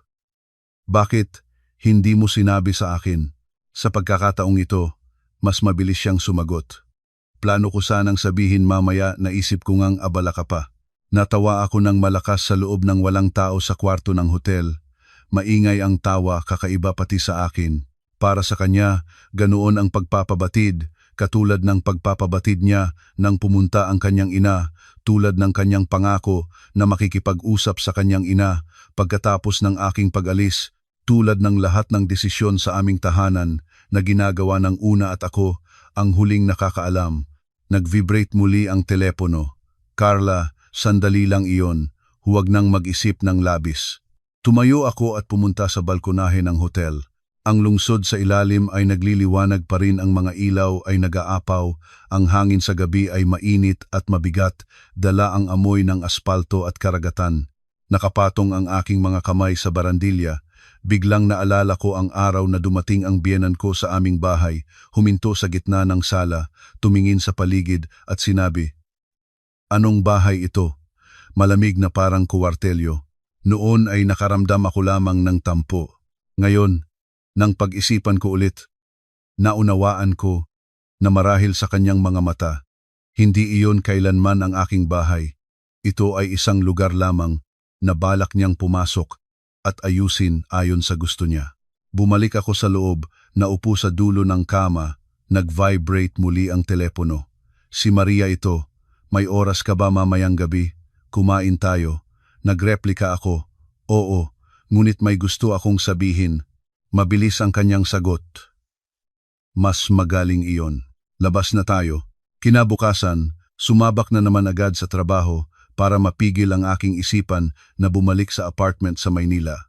Ipinagawa sa akin ni Ate Jenny ang buong bahagi ng content para sa isang serye ng hotel na may deadline sa araw ding iyon.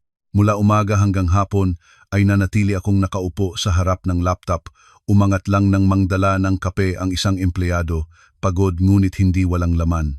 Maingay ang isipan, ngunit hindi sinasagot ng mga tanong na walang kasagutan. Nang magsimula kaming kumain ni Maria sa isang maliit na kainan sa gilid ng daan, alam niya na agad na may nangyari sa pagkakatingin lang sa aking mukha. Si Daniel ba? Kinuwento ko ang lahat mula sa pagdating ni Tiffany sa apartment hanggang sa paraan ng pagpapaalam ni Daniel sa isang makupad na mensahe. Pagkatapos naming marinig ang lahat, inilagay ni Maria ang kanyang kutsara at matagal akong tinignan. "Carla, nakikita mo ba ang nangyayari?" Natawa akong mapait. Nakikita ko ang aming tahanan ay unti-unting nagiging tahanan ng kanyang pamilya. Hindi iyon. Umiling si Maria. Ibig kong sabihin, unti-unting pinoprotektahan ng iyong asawa ang kanyang pamilya habang pinapalayo kanya at pinapayagan pa niya ito. Yumukong mababa sa mangkok ng asam na sabaw sa harapan ko. Ang usok ay umaakyat at naabot ang aking mga mata. Alam ko, ngunit ano ang gagawin ko? Nanatiling tahimik si Maria. Iyon ang tanong na paulit-ulit na tumatanong sa aking isipan. Anong gagawin ko? Babalik ba sa Maynila at magpapatuloy sa pakikisamahan sa biyenan at kapatid ni Daniel sa 2 kwartong apartment? Magpapatuloy ba sa pakikinig ng mga pahiwatig tungkol sa pagbubuntis, pagbibitiw sa trabaho, pagiging mabuting manugang ayon sa gusto nila? Magpapatuloy ba sa paghihintay kay Daniel na panig sa akin at mabibigo muli? O hihinto na? Sa salitang iyon tigil tumigas ang aking dibdib. Diborsyo. Napakabigat na salita para sa isang taong naniniwala na mabubuhay kasama ang isang tao hanggang katapusan. Marahil, ngayon ko lang naramdaman ang katumpakan ng salitang iyon. Dahan-dahan akong nagsalita. Hindi ko pa alam ngunit nagsisimula na akong maramdaman na hindi na ako makakabalik sa dati. Hindi agad sumagot si Maria. Naglagay siya ng isda sa aking pingan at ang kanyang boses ay naging malambot. Ang hindi bumabalik sa dati ay hindi nangangahulugang mali. Sa gabing iyon, pagkatapos naming kumain at bumalik sa hotel, isang video call ang dumating mula kay Daniel. Matagal kong tinitingnan ang kumikislap na screen bago ko sinagot. Lumabas ang kanyang mukha, sa likod niya ay ang sala ng aming apartment. Hindi na ito ang aming apartment o mas tumpak.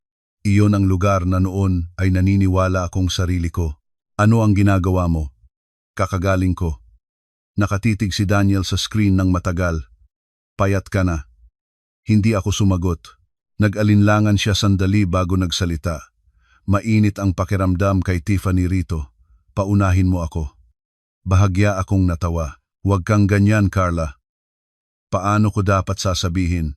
Ikaw ang asawa ko, ngunit ang bawat mahahalagang bagay sa bahay na iyon, ako ang huling nakakaalam. Nanigas si Daniel. Matagal bago siya muling nagsalita. "Alam kong galit ka. Pagbalik mo, pag-usapan natin." "Pag-usapan natin." Naputol ko siya. "Pag-usapan para sa ano?" "Para sabihin na matanda na si nanay kaya kailangan ko magtiis, na nahihirapan ang kapatid mo kaya kailangan ko maunawaan, o na ikaw lang ang kailangang magsakripisyo habang walang nagbabago sa lahat ng kasama mo." Kumurot si Daniel. Sobra ka na, Carla. Narinig ko ang salitang iyon at biglang lumamig ang loob ko. Sobra. Ako ang taong pinalabas sa lahat ng desisyon, ang tinatawag na sobra. Dahan-dahan akong tumango. Marahil nga, at muling tumahimik si Daniel. Pagod na ako, Daniel. Matulog na ako.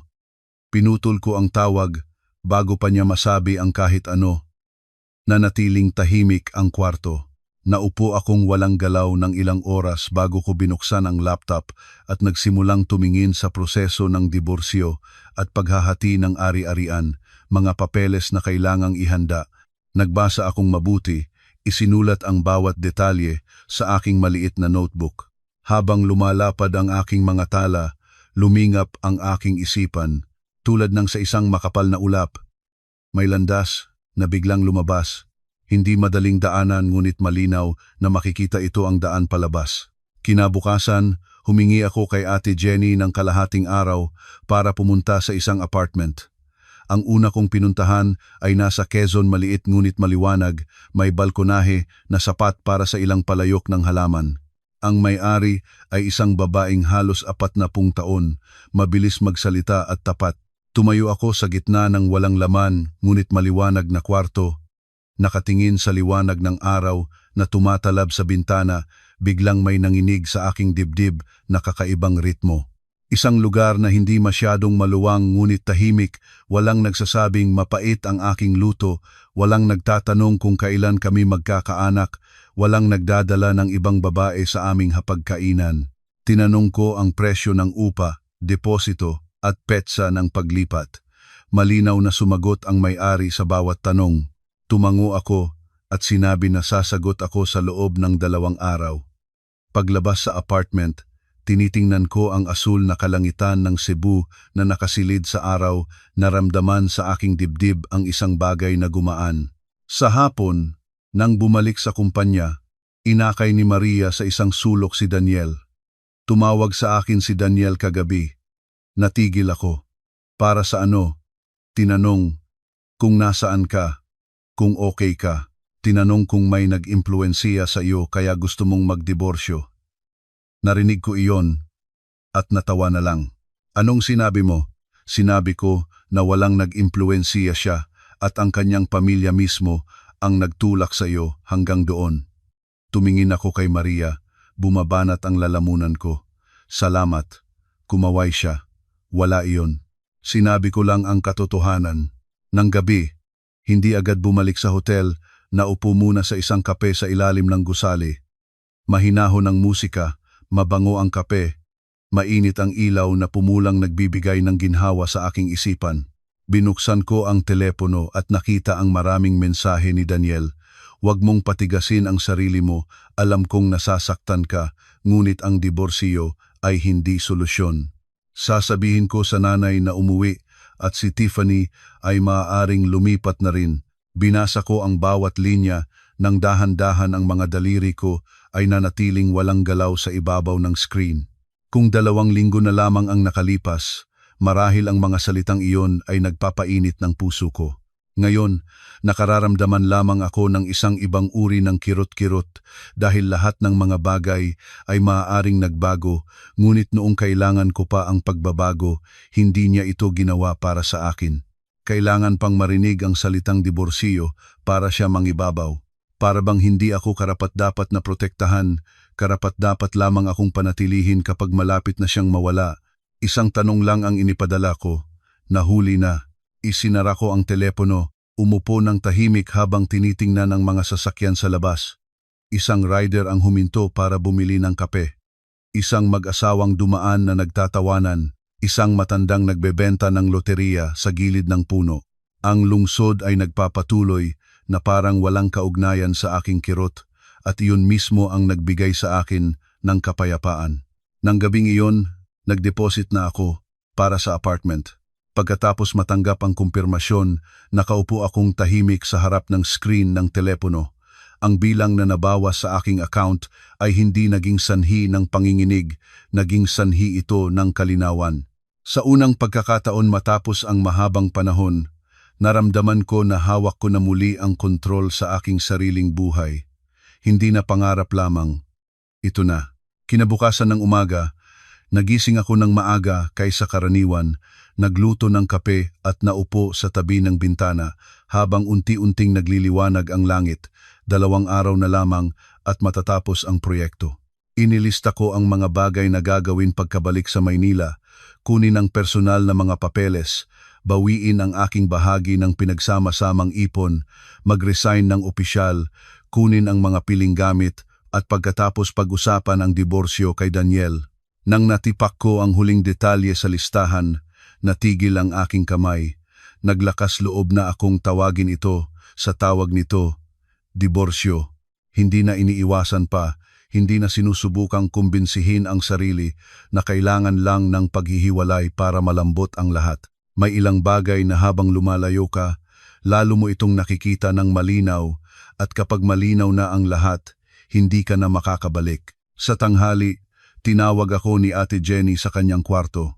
Carla, direkta na akong magsasalita, gusto mo bang dito na manatili at magtrabaho ng permanente? Tumingin akong pataas sa kanya. Dito po? Oo, kulang kami ng taong maaasahan para pangasiwain ang long-form content. Maraming magandang salita si Maria tungkol sa iyo at sa mga araw na nagtatrabaho ka rito, nakita ko rin kung plano mong magbago ng kapaligiran, nakareserba ako ng pwesto para sa iyo. Napatigil ako. Ang alok na iyon ay dumating ng eksakto sa sandali na nakatayo ako sa pinakamalaking puwang ng aking buhay. Noon, kung mayroon mang nag-alok ng ganito, agad sana akong tumanggi dahil sa Maynila ay may bahay, may asawa, may buhay na alam ko na. Ngayon, ang 3 bagay na iyon ay pawang nangangatog na. Mahinahon akong nagtanong kung kailangan ko ng oras para mag-isip po. Tumango si Ate Jenny, mag-isip ka ngunit huwag sobrang tagal, may ilang pagkakataon na hindi na bumabalik. Pagkatapos ng trabaho, naglakad ako ng mag-isa sa tabi ng ilog malapit sa apartment. Ang langit ng Cebu sa paglubog ng araw ay mapula. Ang araw ay nagbubuhos ng liwanag sa tubig na nagpapagana ng matitingkad na dilaw. Mabilis ang mga tao, maingay ang mga sasakyan. Ang musika mula sa mga tindahan sa gilid ng daan ay nagkakaisa sa isang mabilis ngunit hindi nakakaabala na ritmo.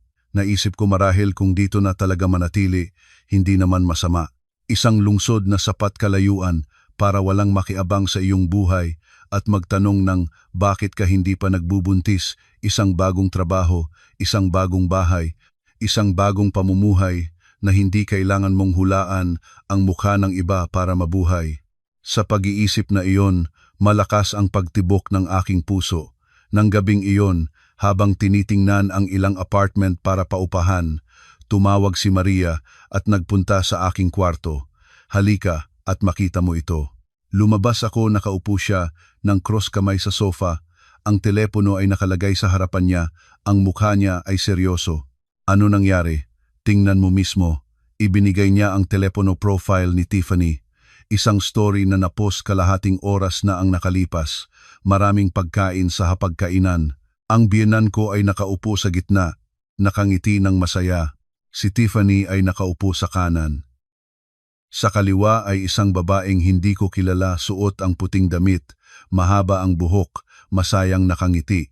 Si Daniel ay nakaharap sa kabilang panig, nakiling ang anggulo ng litrato, ngunit nakilala ko siya. Ang linya ng caption ay nagpalamig ng aking mga kamay. Masaya ang lahat sa hapagkainan.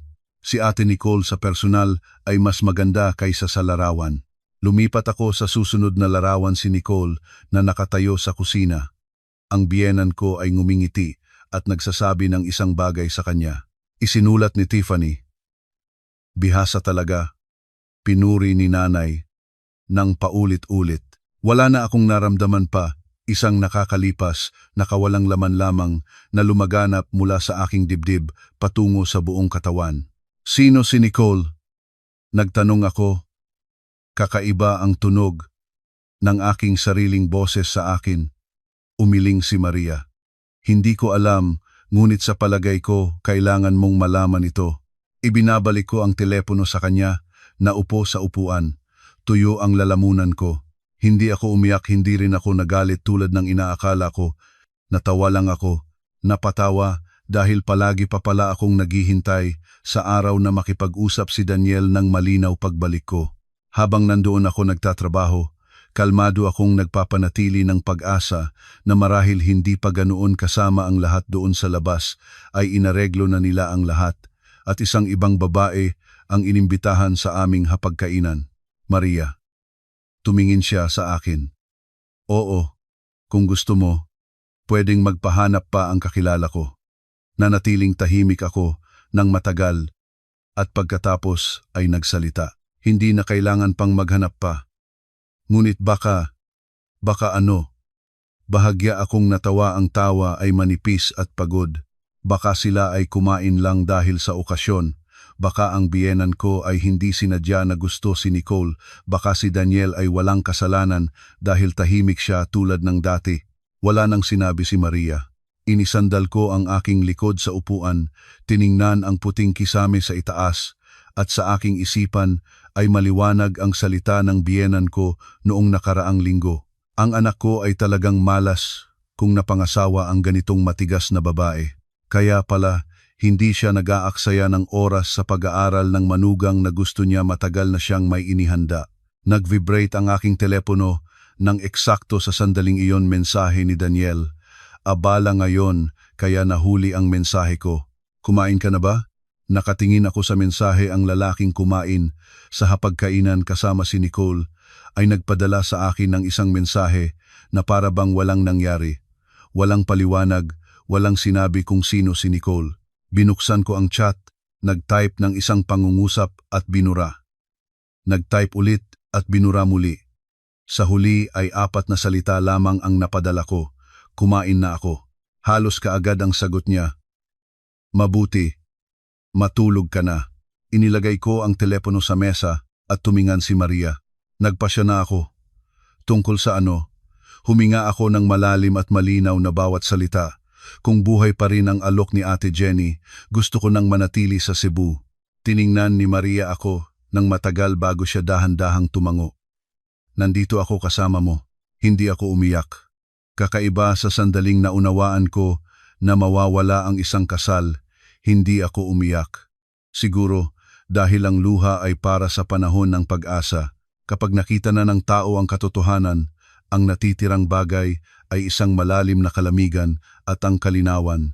Alam ko na mula ng gabing iyon, isang pintuan sa aking kalooban ay nagsara na ng tuluyan. Kinabukasan, dumating ako sa kumpanya ng maaga kaysa lahat. Halos buong gabi ay hindi natulog, ngunit sa pagkakataong ito ay hindi dahil sa takot. Tahimik lamang akong nahiga, tiningnan ang ilaw sa labas ng bintana na sumasalamin sa kisame at nagtanong sa sarili kung ano pa ang hinihintay ko. Si Daniel ba ang magsasalita? Ang biyenan ko ba ay magbabago ng ugali? Si Tiffany ba ay biglang magkakaroon ng paggalang sa akin? Hindi ang mga iyon ay absurdo pang isipin. Pumasok ako sa opisina, inilagay ang bag sa mesa at nagpunta ng tuwid kay Ate Jenny. Tumingin siya mula sa laptop. Nagpasya ka na? Tumango ako. Kung bukas pa rin ang alok, gusto ko nang manatili. Tiningnan niya ako ng ilang segundo, parang sinisigurado niyang hindi ito desisyon ng pag-aapoy ng damdamin. Pagkatapos ay tumango siya ng maikli at malinaw. Mabuti iyon. Pagkatapos ng proyektong ito sa katapusan ng linggo, dumating ka sa opisina sa susunod na Lunes para pirmahan ang kasunduan para sa probationary period. Tungkol sa tirahan, ipapadala ng HR ang ilang listahan ng apartment na angkop para mapamili mo. Nagpasalamat ako, naramdaman kong bahagya ang pagyanig ng dulo ng aking mga daliri. Hindi ito takot, ito ang pakiramdam ng isang taong sa unang pagkakataon matapos ang matagal ay hawak muli ang sariling puwang para mamuhay ayon sa sariling kagustuhan. Bumalik sa mesa, binuksan ang personal na plano, inayos ang bawat detalye. Ang aking personal na ipon ay sapat para sa ilang buwan. Kung permanente nang lilipat sa Cebu, kailangan ko ng tirahan, kailangan ayusin ang trabaho sa Maynila at pagkatapos ayusin ang kasal. Natigil ang aking kamay sa huling 2 salita. Ayusin ang kasal. Doon, sa wakas, naglakas loob na akong tawagin ito sa tawag nito. Wala nang pag-iwas, wala nang kumpirmasyon sa sarili na kailangan lang ng paghihiwalay at magiging maayos ang lahat. May ilang bagay na habang lumalayo ka, lalo kang nagsisimulang makita ng malinaw at kapag ganoon na ang kalinawan, hindi mo na kayang bumalik. Nang tanghali, inakay ni Maria sa labas para kumain. Nang makita niya ang aking mukha, ay alam na agad niya na may kaibahan. Ngayon ay ibang mukha mo. Ganun ba? Mas kalmado. Yung uri ng kalmado na nakakatakot. Natawa akong bahagya. Siguro dahil sobrang pagod na ako, kaya hindi na ako makapaglipanik. Nanatiling tahimik siya sandali at pagkatapos ay nagtanong, "Sabi mo kay Daniel na, hindi pa. Kailan sasabihin?" Dahan-dahan akong kumuha ng kutsara at hinalo ang sabaw nang hindi ko makain. Kapag naaayos ko na lahat, ibig ko sabihin, ang diborsiyo. Tumingin ako kay Maria. Siya ay hindi umilag sa aking tingin. Sa huli ay tumango ako. Oo, nang masabi sa labas, hindi pala mahirap tulad ng inisip ko. Masakit. Oo, ngunit malinaw. At kapag malinaw na ang isang sakit, alam na ng tao kung paano lalakad ng lampas pa rito. Nang gabing iyon, pagka-uwi sa hotel, isang video call mula kay Daniel ang dumating. Matapos ang matagal na panonood sa kumikislap na screen, sinagot ko. Lumabas ang kanyang mukha sa sala ng aming apartment. Hindi na ito ang aming sala sa aking pakiramdam. Ano ang ginagawa mo? Kakagaling ko. Nakatitig si Daniel sa screen ng matagal. Payat ka na. Hindi ako sumagot. Nag-alinlangan siya sandali at pagkatapos nagsalita. Mainit ang pakiramdam ni Tiffany rito. Nais ko sanang paunahin ka. Bahagya akong natawa sa sarili ko. Hinihingi mo ba ang pahintulot ko o inaaalam mo lamang sa akin? Carla, huwag ka na ganyan. Paano ako dapat mag-react? Ikaw ang aking asawa, ngunit sa bawat mahalagang bagay sa bahay na iyon, lagi akong huling nalalaman. Nanigas si Daniel. Matagal bago siya muling nagsalita. Alam kong galit ka. Pagbalik mo, pag-usapan natin. Naputol ko siya. Pag-usapan para sa ano? Para sabihin na matanda na si nanay kaya kailangan ko magtiis, na nahihirapan si Tiffany kaya dapat maunawaan ko. O na ikaw lang ang kailangang magsakripisyo habang walang nagbabago sa pamilya mo? Kumurot si Daniel. Sobra ka na. Carla, narinig ko ang salitang iyon at biglang lumamig ang loob ko. Dahan-dahan akong tumango. Marahil, pagod na ako, Daniel. Matulog na ako. Pinutol ko ang tawag bago pa niya masabi ang kahit ano. Nanatiling tahimik ang kwarto. Umupo akong walang galaw ng ilang minuto bago ko binuksan ang laptop at naghanap ng mga detalye ng proseso ng legal separation at annulment. Nagbasa akong mabuti. Isinulat sa notebook ang bawat hakbang. Habang lumalawak ang aking mga tala, lumingap ang aking isipan, parang sa gitna ng makapal na ulap, may isang landas na dahan-dahang lumitaw. Hindi madaling daanan ngunit malinaw ito ang daan palabas. Kinabukasan, humingi ako kay Ate Jenny ng kalahating araw para tingnan muli ang apartment na nauna ko nang nakita. Iniabot na ng may-ari ang susi ng maaga dahil katatapos lang nilang linisin ang kwarto. Pumasok ako amoy bagong pintura na halong init ng araw na tumatawid sa bukas na bintana. Maliit ang balkonahe, ngunit may tanaw sa isang daan na puno ng mga puno ng nara at isang tindahan ng tinapay na laging maraming pila. Ang sala ay sapat para sa isang maliit na sofa at mababang istante ng libro.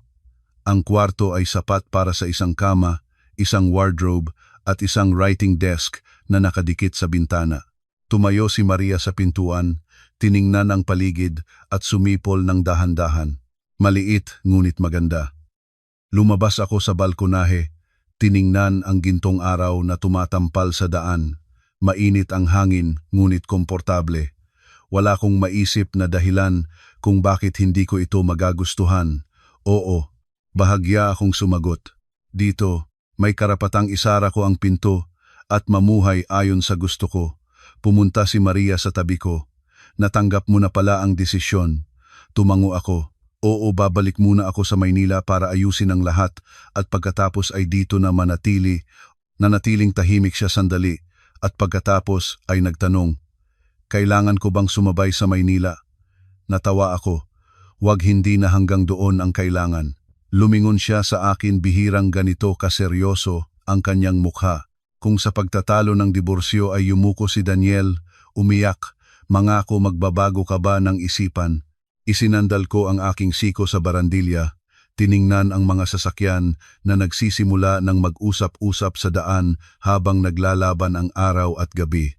Hindi ko alam, binago ko ang sagot ko sa aking sarili. Hindi sa palagay ko, hindi na. Wala na siyang idinagdag. Marahil alam niya na para sa isang babaeng nagpasya nang umalis, ang magpatigil sa kanya ay hindi luha o pangako kundi totoong pagbabago. At iyon, hindi kailanman nagawa ni Daniel. Kahit ilang beses na akong nasaktan. Nang gabi, habang iniipon ang gamit sa hotel, isang tasa ng kape ang naipon at isang sulyap sa bawat sulok ng kwarto. Ang ilang damit na nakabitin, mga gamit sa banyo na nakalagay sa shelf, mga dokumento sa mesa. Inayos ko ang bawat isa ng tahimik at maayos. Nang buksan ang maliit na bulsa ng maleta, natuklasan ko ang isang lumang litrato na nakasiksik sa loob. Litrato namin ni Daniel sa Baguio, ilang buwan pa lamang matapos kaming ikasal. Umuulan. Kami ay napapailalim sa isang payong, pareho kaming ngumingiti nang walang pangungulila sa mundo. Matagal ko itong tinitingnan, kaya pala noong panahong iyon ay lubos akong naniniwala sa aming kaligayahan. Hindi ko pinunit. Wala rin akong iniiyak. Tahimik ko lamang itong inilagay muli sa mesa at isinara ang bulsa. Isang oras ang lumipas. Nag-vibrate ang telepono. Ang biyenan ko pala, hindi ko sinagot. 3 sunod-sunod ang tawag niya. Sa ika-4, isinara ko na ang telepono. Wala na akong dapat sabihin sa kanya. Lahat ng dapat sabihin na ipasabi na, at sa mga taong gustong marinig ang gusto nila lamang, ang katahimikan ay minsan ang tanging paraan para mapanatili ang kaunting kapayapaan para sa iyong sarili. Nang gabing iyon, nakatulog ng mahimbing. Kinabukasan, dumating si Daniel ng hating gabi. Tawag sa telepono. Matagal kong tinitingnan ang kumikislap na screen at pagkatapos ay sinagot, "Carla, ano ang sinabi mo sa nanay ko?" Mabilis ang kanyang boses, may kasamang hindi pagkagusto. Sinabi ko lang ang katotohanan. Anong katotohanan? Na nagpataas ng blood pressure niya. Bahagya akong natawa ng malamig. Tunay na nagmamalasakit ka sa iyong ina. Carla, kung may gusto kang sabihin, sabihin mo sa akin. Huwag mong abalahin si nanay. Narinig ko ang pangungusap na iyon at nanigas ang aking dibdib, hindi sa galit kundi sa pagod. Abalahin si nanay, dahan-dahang nagtanong. At si nanay na abala sa aking pamumuhay, sa aking kasal, sa aking trabaho. Iyon ay hindi pag-abala. Natahimik si Daniel. Muli katahimikan. Isinandal ko ang aking likod sa unan. Tiningnan ang kisame. Daniel, kapag bumalik na ako, pag-usapan natin ang diborsyo. Ganap na tahimik ang kabilang linya. Narinig ko ang mabigat na paghinga niya, pabago-bago, tulad ng isang taong bigla ang tinamaan ng malakas sa dibdib. Carla, huwag mong sabihin ang ganyan. Kung mainit pa ang ulo mo, ipinatingkayad ko ang mga mata. Hindi ko mainit ang ulo. Malamig na ako. Muli pang matagal na katahimikan at pagkatapos ay dahan-dahang binalaan niya ang boses para bang sinusubukang hawakan ang lahat gamit ang kaunting kalambot na naantala. Tinatanggap ko na hindi ako naging perpekto, ngunit hindi pa tayo dapat magdiborsyo. Hindi pa hanggang doon ang problema. Sumungaw ang ilaw sa labas ng bintana, ang mga ilaw ng lungsod na sumasalamin sa kisame ng aking kwarto. Nag-alinlangan siya ng ilang segundo bago nagsalita. Pagbibigyan mo ba ako ng oras? Mayroon kang 3 taon na, Daniel. Pagkatapos ng 3 taon, ang hihingi mo pa ay oras.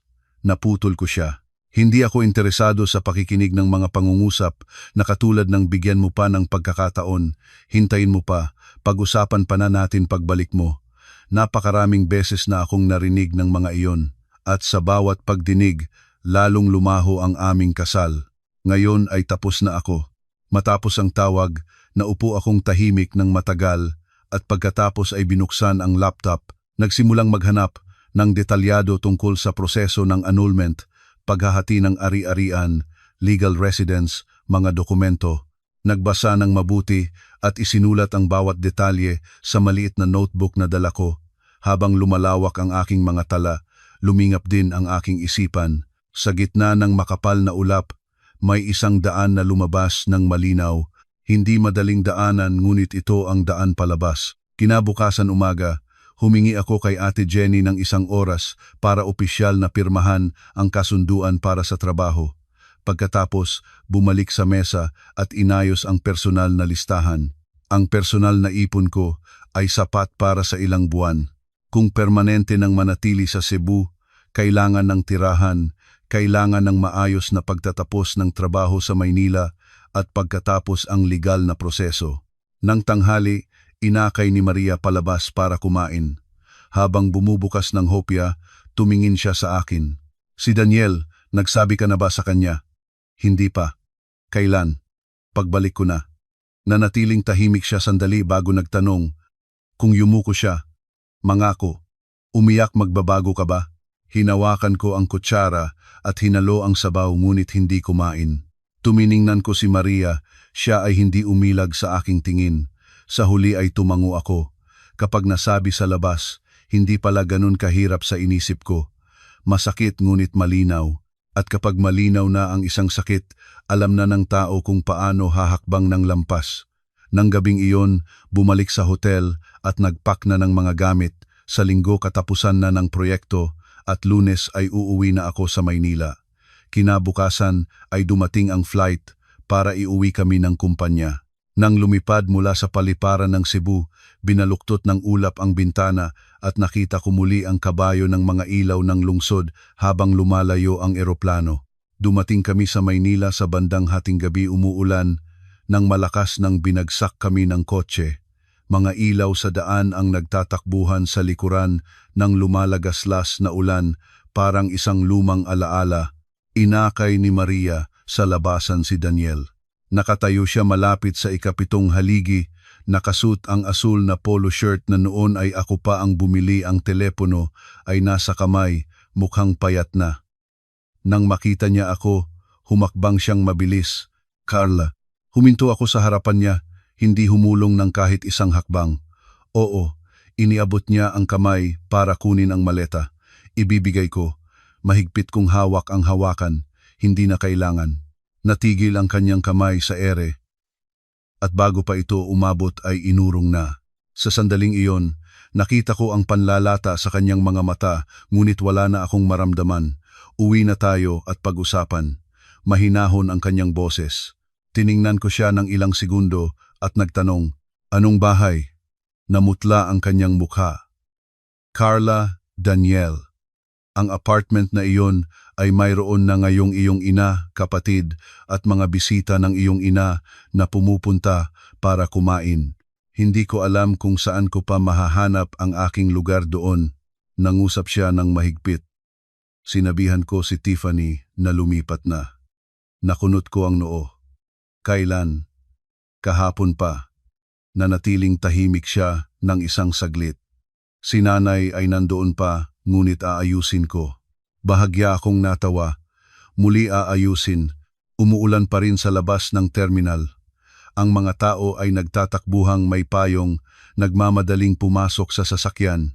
Kami lang ang dalawa ang nakatayo sa ilalim ng malamig na ilaw, parang dalawang taong nasa dulo na ng isang daan, ngunit wala pa ring gusto na tawagin ang tamang pangalan ng katapusan. Binabaan ni Daniel ang tinig niya. Carla, alam ko na nagkamali ako. Hindi ko napoprotektahan ka. Napayagan ko si nanay na masyadong makialam. Alam ko na ang lahat ng iyon.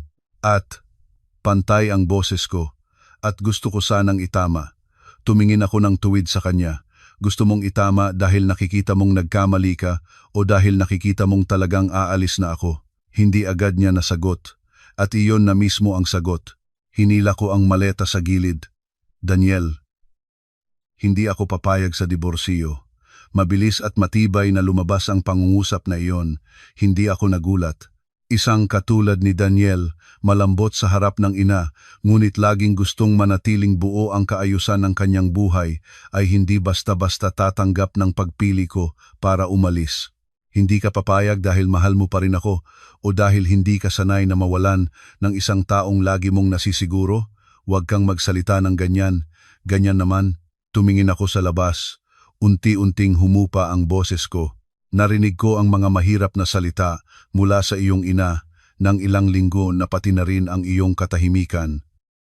Kaya naman nandito ako. Huminga siya ng mabigat. Bigyan mo pa ako ng pagkakataon, Carla. Ito na ang huli, Daniel. Sinagot ko ng mahinahon hanggang ako mismo ay nagtataka. Mauuna ka na sa loob ng sasakyan. Pumasok na kami at tahimik na nagmaneho papasok sa lungsod. Kumislap ang mga ilaw sa bintana. Walang nagsalita. Pagdating sa ilalim ng aming kondo, hindi agad bumaba. Daniel, oo, dito ka na maupo. Sasabihin ko na sa iyo. Lumingon siya sa akin, matamlay ang mga mata.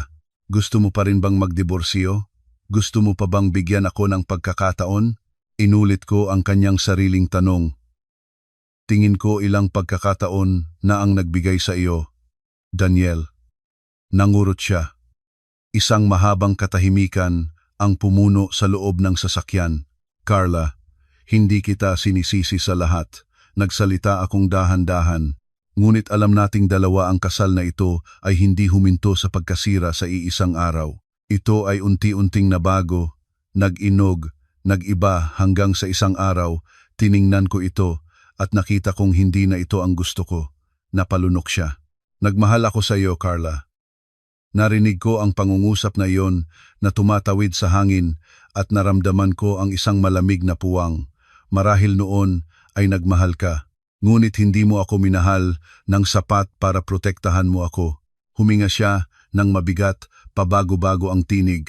Nagkamali ako. Tumango ako. Ngunit hindi lahat ng pagkakamali ay naitatama pa.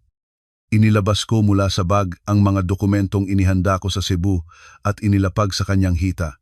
Ito ang kasulatan at kasunduan sa paghahati ng ari-arian. Ang apartment ay nakapangalan sa iyo, hindi ko iyon aagawin. Ang ipon na magkasama nating inipon ay hatiin ayon sa aming kontribusyon. Ang aking mga personal na gamit ay kukuhanin ko bukas. Tiningnan niya ang mga papel ngunit hindi ito kinuha. Kailan mo ito inihanda? Nang napagtanto ko na kung hindi ko ililigtas ang aking sarili, walang magsasagip sa akin. Umuulan muli sa labas, mahinahon ngayon. Ang espasyo sa loob ng sasakyan ay mabigat. Kinuha ni Daniel ang mga papel at dahan-dahang binasa ang bawat pahina. Ang kanyang mga kamay ay bahagyang nanginig. Talagang napagdesisyonan na ito. Hindi na ito isang tanong. Matagal siyang nanatiling tahimik. Hindi ko pinipiga. May ilang katapusan na kailangan hayaang sariling maranasan ng isang tao, gaano man ito kasakit. Sa huli, isinarado niya ang mga papel, iniaangat ang kanyang ulo, nakatingin ang mga mata sa kisame ng sasakyan. Nag-iisip ako, nagalit ka lang. Nag-iisip na pagkatapos ng biyahe, magiging maayos muli ang lahat. Lumingon ako sa ulan na nananatili sa bintana, ganoon din ang naisip ko. Ngunit habang lumayo, lalo kong nakita, may ilang bagay na hindi gumagaan. Nagiging malinaw ka lang ng mas higit. Bahagya siyang natawa, ang tawa ay mas masakit kaysa iyak. Talagang nawala na kita. Wala akong sumagot. Dahil alam nating dalawa, hindi niya ako nawala sa iisang araw. Nawala ako sa bawat pagpili niya na manatiling tahimik. Bawat beses na pinabayaan niya akong mag-isa laban sa kanyang buong pamilya. Bawat beses na sinabihan niya akong magtiis ng kaunti pa. Binuksan ko ang pintuan ng sasakyan. Bukas ay kukuha ako ng mga gamit. Tinawag niya ako. Carla, lumingon ako. Kung noon ay ibang-iba ang ginawa ko, magiging ganito ba tayo? Matagal ko siyang tinignan bago sumagot. Kung noon ay piniling tumayo sa aking tabi, marahil hindi ko natutong lumayas. Pagkasabi nito, bumaba ako sa sasakyan. Tumigas na ang ulan. Ang hangin pagkatapos ng ulan ay malamig at malinis. Hinila ko ang maleta at lumakad ng tuwid patungo sa pintuan ng kondo nang hindi na lumingon pa. Sa likod ko, Ang makina ng sasakyan ni Daniel ay tumatakbo pa rin, ngunit hindi gumagalaw. Marahil nakaupo pa siya roon, marahil tinitingnan ako habang lumalayo. Marahil sa unang pagkakataon ay naiintindihan niya na may ilang babae na kapag tunay na nagbitiw kahit nasaktan, nananatiling tahimik sila sa kanilang kirot. Nang gabing iyon, hindi na ako pumasok sa apartment. Nag-book ako ng isang silid sa isang hotel malapit doon, sapat lang para mapahinga ng isang gabi at bukas ay makabalik para kunin ang huling gamit. Bago matulog, nagpadala ako kay Maria ng isang mensahe. Nakabalik na ako. Bukas, kukuha ng gamit. Tapos na ang lahat. Halos kaagad ang kanyang sagot, magiging magaan ka, matulog ka na. Isinara ko ang telepono at nahiga. Sa labas ng bintana, mas tahimik ang lungsod pagkatapos ng ulan. Ipinatingkayad ko ang mga mata. Bukas, babalik ako sa apartment na iyon hindi para makauwi kundi para tuluyang umalis. Kinabukasan umaga, bumalik sa apartment bandang 9:00. Mainit na ang panahon. Ang mga nananatiling tubig sa semento ng condo compound ay sumasalamin sa araw kumikinang tulad ng mga piraso ng sirang salamin. Nakatayo ako sa harap ng pinto ng ilang segundo at pagkatapos ay nagpindot ng doorbell. Ang nagbukas ay ang biyenan ko. Nakita niya ako agad na nigas ang kanyang mukha. Ano ang habol mo rito? Inilabas ko ang maleta at pumasok. Kukuha ng mga gamit ko, Nay. Naharang niya agad ang daan. Bahay na ito. Hindi ka basta-basta papasok at lalabas kung kailan mo gusto. Matagal ko siyang tiningnan. Kung ilang araw na ang nakalipas, marahil sinubukan ko pa ring mapayapa siya. Ngayon ay wala na akong gana. Nandito pa ang aking mga gamit, Nay. Pagkuha ko, aalis na ako. Lumabas si Daniel mula sa sala, mukhang pagod at hindi na bago ang damit mula kahapon. Nakita niya ang maleta ko. Nay, hayaan mo siyang pumasok. Agad na lumingon ang biyenan ko sa anak. Ikaw pa rin ang magsasabi niyan. Magpapadiborsyo siya at sirain ang mukha ng buong pamilya at tutulungan mo pa rin siya. Narinig ko iyon at malamig na ang aking pakiramdam. Ang aming mukha ang sisirain ng kasal na ito, Nay? Tumingan ko sa kanya. Ang sumisira ng mukha ay ang mga bagay na ginawa sa loob ng bahay na ito. Lumiko ako at nagpunta sa kwarto. Bukas ang wardrobe, ang aking mga damit ay naitulak sa isang tabi para magbigay daan sa mga plastic na bag na hindi ko kilala. Sa dressing table ay isang pabango na hindi ko kailanman ginamit. Nanatiling tahimik ako ng ilang segundo. Pagkatapos ay binuksan ko ang wardrobe at nag-umpisang kunin ang aking mga damit, nag-fold ng maingat. Ang bawat piraso ng damit na inalis sa kwarto ay nagpagaan ng aking puso ng kaunti. Nakatayo si Daniel sa labas ng pintuan at matagal na tumingin sa akin ngunit walang sinabi. Pagkatapos kong isiksik ang lahat at isarahan ang maleta, pumasok na siya. Carla, wala nang ibang paraan. Itinaas ko ang zipper ng maleta, tumatakbo ang zipper ng isang maikling guhit. Tiyak, tumingan ko siya. Kung mula pa sa simula ay pinili mo ang panig ko, namutla ang kanyang mukha. Alam kong nagkamali ako ngunit palagi itong pagkatapos na. Inangat ko ang bag sa balikat ko. Humakbang si Daniel papalapit, nakaabot ang kanyang kamay para hawakan at pagkatapos ay inurong. Pinirmahan ko na ang kasulatan. Natigil ako ng isang segundo. Alam ko, kagabi bago ka bumalik, binasa ko ng paulit-ulit, paos ang kanyang tinig. Carla, nang pirmahan ko, noon ko lang natanggap na tunay na mawawala ka na. Naalis mo na ako noon pa. Nagsalita akong mahinahon. Ngayon lamang ito mo natanggap. Sa sala, hindi na napigilan ng biyenan ko ang sarili, malakas na narinig mula sa loob. Hayaan mo na siyang umalis. Ang klase ng babae na hindi marunong manganak, hindi marunong maging manugang para saan pa itago. Tumayo akong tuwid, lumiko, at tumingin sa kanya. Sa pagkakataong ito ay hindi na ako nagpalusot pa. Nay, huwag kayong mag-alala, hindi na kayo maaabala sa akin simula ngayon. At dahan-dahan, malinaw ang bawat salita. Ngunit tandaan na rin ninyo, ang pag-alis ko ay hindi dahil natalo ako. Umaalis ako dahil hindi ko gustong mabuhay ng buong buhay sa isang lugar na hindi ginagalang ang aking pagkatao. Naputol ang biyenan ko marahil hindi niya inaasahan na ganoon ako magsalita ng tuwid. Hinila ko ang maleta patungo sa pintuan. Sinundan ni Daniel ng ilang hakbang. Carla, sa Cebu ka na talagang lilipat. Oh, magiging maayos ka ba? Lumingon ako sa kanya at bahagya akong tumango. Magiging maayos ako. Iyon ay hindi isang salita para patunayan sa kanya, hindi rin para gumanti. Sa unang pagkakataon, sinabi ko ang aking kinabukasan na may tunay na pananalig. Lumabas ako sa pintuan ng apartment at isinara ito sa aking likod. Isang maikling tikling ng lock, napakaliit na tunog. Ngunit para sa akin, ito ay katulad ng huling tuldok sa 3 taon ng pagsasama, puno ng pagmamahal, ilusyon, pagtitiis, at sa huli, pagkagising. 1 linggo pagkatapos, nagpunta kaming dalawa sa may kaparehang tanggapan ng korte para mapirmahan ang mga huling dokumento. Walang ingay, walang pagtatalo. Tahimik si Daniel mula simula hanggang katapusan. Ganon din ako. Nang lisanin namin ang opisina, maliwanag ang araw. Nakatayo ako sa hagdan, huminga ng malalim na ramdaman ang pagliit ng bigat sa aking dibdib, parang may mabigat na batong inalis mula sa aking mga balikat ng maraming buwan. 2 linggo pagkatapos, tuluyan na akong lumipat sa Cebu.